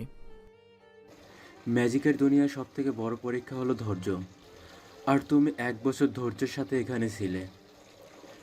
এটা তোমার সব থেকে বড় পরীক্ষা। কাল থেকে তোমার ট্রেনিং শুরু হবে। আপনাকে অসংখ্য ধন্যবাদ। ধন্যবাদ দেওয়ার কিছু নেই, এটা আমার দায়িত্ব। 5 বছর পর, দীর্ঘ 5 বছর ট্রেনিং করে আমি এখন অনেক শক্তিশালী। এই 5 বছরে আমি টেলিপোর্টার মাস্টার হয়ে গেছি, গ্র্যাভিটি কন্ট্রোল করা শিখেছি, একসাথে 6টা তলোয়ার কন্ট্রোল করতে ফাইট করতে পারি। এখন আমার শরীর এত শক্ত যে আগুন, পানি এবং বরফের ম্যাজিক বল আমার কিছুই করতে পারবে না। আর সব থেকে বড় কথা হলো আমার লিজেন্ডারি ফর্ম আনলক হয়েছে। আমি যখন ড্রাগন ফর্মে আসি তখন আমার পা হয় সবুজ, শরীর লাল, ডানা একটা কালো এবং একটা গোল্ডেন, আর মাথা হলো ড্রাগন এভিলের। আমি বিভিন্ন জ্ঞান অর্জন করেছি, 4টা লিজেন্ডারি তলোয়ার কোথায় আছে তা আমি জানি। এছাড়াও পুরো ইউনিভার্সের সকল জ্ঞান অর্জন করেছি। আজকে আমার ট্রেনিং শেষ হয়েছে। নাইমুর, তুমি ছিলে আমার সবচেয়ে সেরা ছাত্র। আমার বিশ্বাস তুমি যেখানেই যাও নিজের শিক্ষার দ্বারা সত্যকে প্রতিষ্ঠা করবে। ধন্যবাদ মাস্টার। তার 2 হাত সামনে এনে কি যেন পারলো, তারপর একটা স্টোন হাতে চলে এলো। এটা হলো বিস্ট গডের ক্রিস্টাল। এর দ্বারা তুমি যে কাউকে তোমার পাওয়ার দিতে পারবে। এতে তোমার পাওয়ার একটুও কমবে না, আর তুমি সবার পাওয়ার অনেক দূর থেকে দেখতে পাবে। আমি যোগ্য কারো হাতে এটা দেওয়ার জন্য আমার কাছে রেখেছিলাম। আমার ধারণা তোমার থেকে যোগ্য কখনোই পাবো না। এর খারাপ ব্যবহার করো না। বলতে বলতে মাস্টার ফুলের পাপড়ি হয়ে আকাশে উড়ে গেল। মাস্টার, আমি সব সময় আপনাকে মিস করবো মাস্টার, সব সময় মিস করব। এরপর আমি নীলার কথা মনে করে টেলিপোর্ট হলাম। এতদিন পর নীল, নীলা, বাবা, মিকি সবাইকে দেখবো ভেবে খুব ভালো লাগছে। দেখলাম নীলা একাডেমির ভেতর বসে আছে। আমি ভেবেছিলাম আমাকে দেখে খুশি হবে, কিন্তু নীলা যা করলো আমি অবাক হয়ে গেলাম। ওই, তুমি বললে একটু পর আমার রুমে আসবে, তা তো এলেই না। আবার কিসের ট্রেনিং করতে গেছিলা? জানো এই 6 দিন তোমায় না দেখে কত কষ্ট হয়েছে? 6 দিন? কি বলছো? আমি তো 6 বছর ট্রেনিং শেষ করে পরে আসলাম। পাগল হয়েছো নাকি? তখন মিকি আসলো। তুমি চলে এসেছো? তুমি না বললা ট্রেনিংয়ে যাবে? 6 দিনেই তোমার ট্রেনিং শেষ? আমি পাগল হয়ে যাব। আমি গোল্ডেন ড্রাগন মাস্টারের কাছে 6 বছর যাবত ট্রেনিং করে আসলাম। ভেবেছিলাম আমাকে দেখে সবাই খুশি হবে, তা না বলছে 6 দিন ধরে গেছি। ও তাই বলো। গোল্ডেন ড্রাগন রাজ্যে সময় খুব তাড়াতাড়ি চলে, কারণ একজন গোল্ডেন ড্রাগন কয়েকশো কোটি বছর বেঁচে থাকতো। তাই ওখানকার 6 বছর এখানকার 6 দিনের সমান। আরে নাইমুর ব্রো, তুমি কখন এলে? আমার বোনকে কি কাঁদাতে তোমার ভালো লাগে? এই 6 দিন আমার বোনটা শুধু কেঁদেছে। তখনই আমি অনেক দূরে শয়তান লুসিফারের পাওয়ার দেখতে পেলাম, যেখান থেকে আমি অনেক পাওয়ার ফিল করতে পারছিলাম। তখনই হেড মাইকে বলতে লাগলো, ফায়ার গডেরা হোয়াইট ড্রাগনদের ওপর আক্রমণ করার পত্র পাঠিয়েছে। আরও জানা গেছে তারা নাকি শয়তান লুসিফারের পূজা শুরু করেছে, তাই তাদের শক্তিও অনেক বেশি। সকল ছাত্রছাত্রীর প্রতি এই যুদ্ধ শুরু হওয়ার আগেই যার যার রাজ্যে ফিরে যাওয়ার আহ্বান জানানো হলো। আমি খবর শুনে একটা হাসি নিলাম আর নীল এবং নীলাকে হোয়াইট ড্রাগন কিং এর সামনে টেলিপোর্ট হলাম। সেখানে সাকিব, বাবা, রাবিরও সাহায্যের জন্য এসেছে। আমাদের দেখে সাকিব বলল, এ কি, তোরা এখানে কেন? তোরা সবাই রেড ড্রাগন রাজ্যে চলে যা। কালকে ফায়ার গডদের সাথে যুদ্ধে আমাদের জেতার সুযোগটা খুবই কম। ফায়ার গড প্রিন্সেস টিনাই আমাদের অর্ধেক সৈন্য 1 নিমিষে শেষ করে দিতে পারে। আর এখন শয়তানের ক্ষমতা পাওয়ার পর ওরা আরও শক্তিশালী হয়ে গেছে। আমি এই যুদ্ধে অংশ নেব। টিনার সাথে আমার কিছু পুরানো হিসাব বাকি আছে। তখন আমি আমার ড্রাগন ফর্মে ফিরে আসলাম, যা দেখে সবাই মাথা নিচু করে বসে পড়ল আর বলল, সুপার লিজেন্ডারি ড্রাগন। নীল আর নীলা তো হা হয়ে আমার দিকে তাকিয়ে আছে। এখন নিশ্চয়ই আমি যুদ্ধে গেলে কারো কোনো সমস্যা নেই। হোয়াইট কিং, আপনার কত সৈন্য আছে? 3 লক্ষ নর্মাল সেনা, আর 1 লক্ষ হাই লেভেলের সেনা, আর 400 লিজেন্ডারি সেনা। ফায়ার গডদের সেনার সংখ্যা কত? গুপ্তচরের মতে 5 লক্ষ বা আরও বেশি, আর ওদের একজন নর্মাল সেনা মারতে 2 জন হোয়াইট ড্রাগন লাগে। তাহলে সাধারণ সেনাদের সামনে পাঠালে শুধু শুধু ওনারা প্রাণ যাবে। আপনি আমাকে 100 জন সেরা হিলার এবং 200 জন লিজেন্ডারি সেনা দিন, আর বাকি সেনা নিয়ে নিজেরা যুদ্ধের প্রস্তুতি গ্রহণ করুন। আমি এবং আমার সেনা প্রথম যুদ্ধে যাব। এরপর আমি বললে আপনাদের সেনা পাঠিয়ে দেবেন। এবার হোয়াইট ড্রাগন কিং আমাকে 100 জন হিলার এবং 200 জন লিজেন্ডারি সেনা দিলেন। আমি তাদের নিয়ে অন্য ঘরে টেলিপোর্ট হলাম এবং তাদের পরিকল্পনা বুঝিয়ে দিলাম। পরিকল্পনা মতে লিজেন্ডারি 100 সেনা এবং 100 জন হিলারের উপর তাদের নিজেদের উপর প্রোটেকশন শিল্ড তৈরি করবে, আর 100 জন লিজেন্ডারি সেনার সামনে থেকে কোনো আঘাত আসলে তা প্রতিহত করবে। আর আমার কাছে যেহেতু শক্তিশালী শিল্ড আছে, তাই আমি সবার সামনে থেকে অ্যাটাক করব, আর হিলাররা শুধু আহতদের হিল করবে। বাকিটা যুদ্ধের পরিস্থিতি দেখে প্ল্যান করতে হবে। সকলকে যুদ্ধের প্ল্যান বুঝিয়ে দিয়ে আমি আবার রাজসভায় চলে এলাম। তোমাদের সবার সাথে আমার কথা আছে। বলো, কি বলবে? এখানে না, ঘরে চলুন। তারপর সবাই ঘরে চলে এলো। হোয়াইট ড্রাগন কিং এবং সাকিব, আপনারা জানেন কি না জানি না, তবে নীল এবং আশা একে অপরকে ভালোবাসে। কালকে যুদ্ধে কি হবে জানি না, তবে আমার কিছু হলে আপনারা ওদের বিয়ে দিয়ে দিয়েন। তখন হোয়াইট ড্রাগন কিং কি যেন করলো, আর তার সামনে একটা মেয়ে চলে এলো। দেখতে অনেক সুন্দর, কিন্তু নীলার মতো নয়। আশা, ও কি বলছে? তুই নাকি নীলকে ভালোবাসিস? বুঝলাম এটাই আশা। আশা একবার নীলের দিকে তাকিয়ে হ্যাঁ বলে দিল। কিন্তু তোর বিয়ে তো আমি ছোট থাকতেই ঠিক করে রেখেছি। নীল এবং আশা এটা শুনে কান্নাই করে দিল। পাত্রটাকে শুনবি না?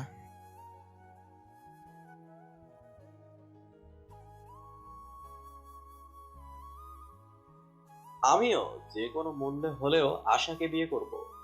দরকার হলে আমরা অন্য কোথাও চলে যাব। তখন সাকিব এবং হোয়াইট ড্রাগন কিং হেসে দিয়ে বলল, তোদের বিয়ে তো ছোট থেকেই ঠিক করা। এটা শুনে নীল এবং আশা লজ্জা পেয়ে টেলিপোর্ট হয়ে কোথাও চলে গেল। এরপর হোয়াইট ড্রাগন কিং একজন প্রহরীকে ডাক দিয়ে আমাদের বিশ্রাম নেওয়ার জন্য রুম দেখিয়ে দিল। আমি অনেক ক্লান্ত ছিলাম এবং কালকের যুদ্ধে অনেক পরিশ্রম করতে হবে, তাই ঘুমিয়ে গেলাম। হঠাৎ মনে হলো আমার উপর কেউ ভারী কিছু দিয়ে চাপ দিল। চোখ খুলে দেখি নীলা আমার বুকে ঘুমিয়ে আছে। আমি ওর কপাল একটা কিস করে ওকে জড়িয়ে ধরে ঘুমিয়ে পড়লাম। সকালে নীলার ডাকে ঘুম ভাঙল। দেখি আমি ওকে জড়িয়ে ধরে শুয়ে আছি। ওই ঝাড়ু, সকাল হয়ে গেছে। আগে একটা কিস দাও, কত বছর পর আবার তোমার কাছে পেলাম।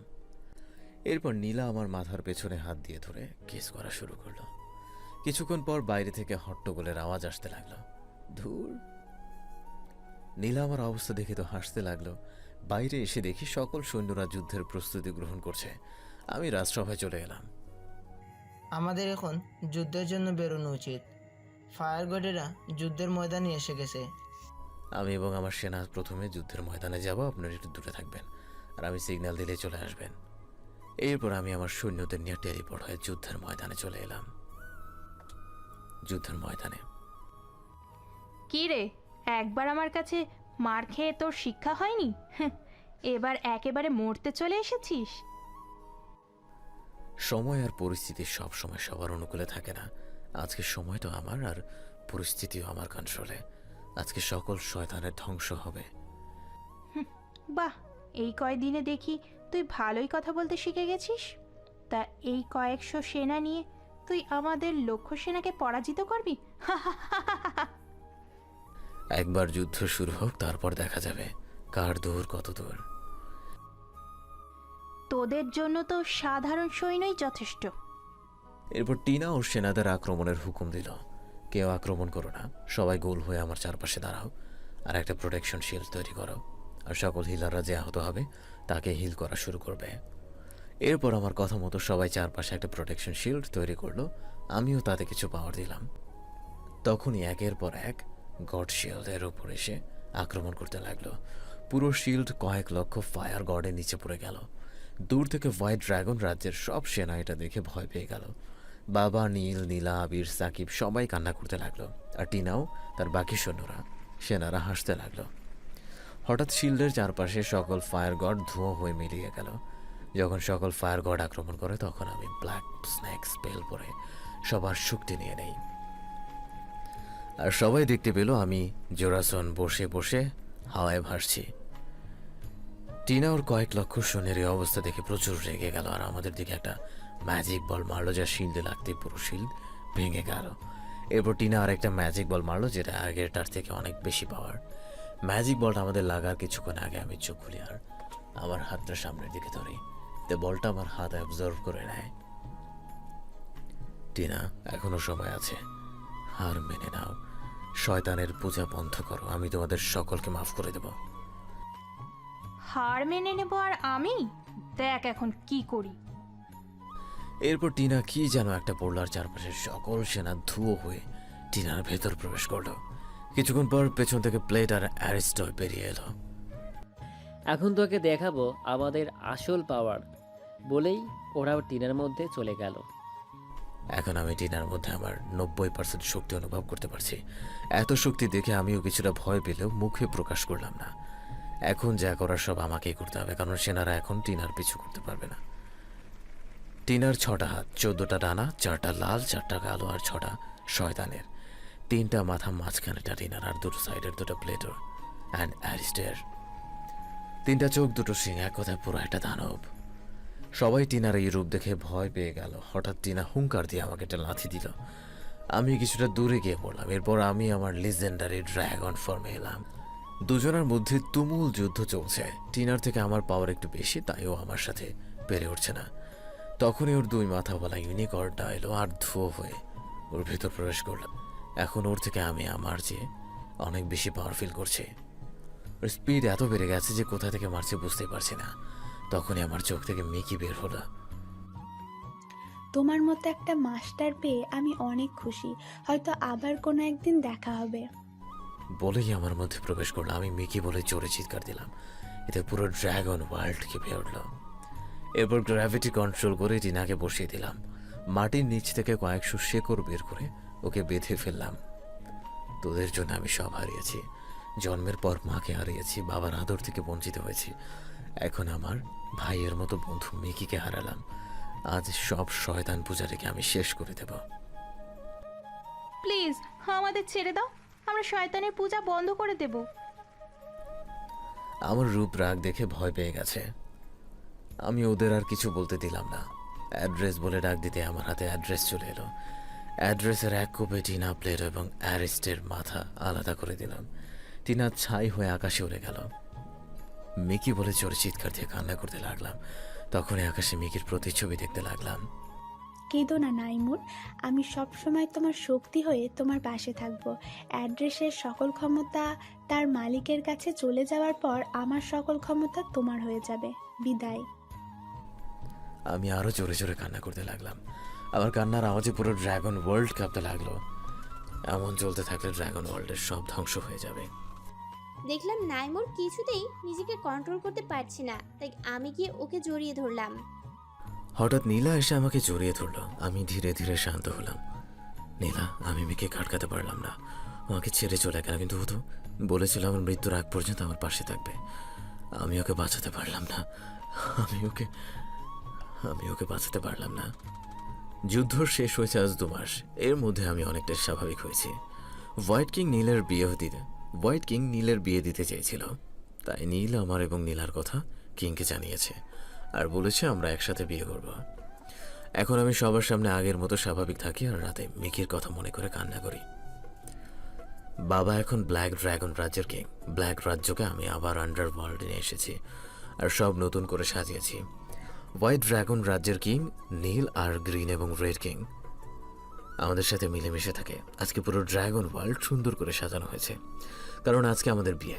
সবাই অনেক খুশি। কিছুক্ষণ আগে আমাদের বিয়ে শেষ হলো। এখন আমি বাসর ঘরের সামনে দাঁড়িয়ে আছি। ভেতরে যেতে ভয় করছে। কিছুক্ষণ পর নীলা আমার সামনে টেলিপোর্ট হয়ে এলো। ওই তুমি এখানে দাঁড়িয়ে কি করো? কতক্ষণ ধরে আমি একা ভেতরে বসে আছি। না মানে ভয় করছিল। ড্রাগন ওয়ার্ল্ডের সব থেকে শক্তিশালী ব্যক্তিরও ভয়ও করে? আচ্ছা ভেতরে চলো, আমি তোমার ভয় ভেঙে দিচ্ছি। তারপর নীলা আমার ভয় ভেঙে দিল। এতক্ষণ আমি আমার নাতিদের আমার গল্প শোনালাম। আমার বিয়ের পর ছেলে হয় আর নীলের মেয়ে, ওরা বড় হলে ওদের বিয়ে দেয়। এখন আমার ছেলে ব্ল্যাক এবং রেড ড্রাগন রাজ্যের আদর্শ কিং। আমার 2টো যমজ নাতি আছে। নীলা মারা গেছে 1 বছর হবে। ইদানিং কেন যেন মনে হয় আমারও সময় ঘনিয়ে এসেছে। আজ আমি মারা গেছি। পুরো ড্রাগন ওয়ার্ল্ডের সবাই কান্না করছে। হঠাৎ কোনো একদিন কোথাও যেন একটা বাচ্চার কান্নার আওয়াজ শোনা গেল আর আমার চোখও খুলে গেল।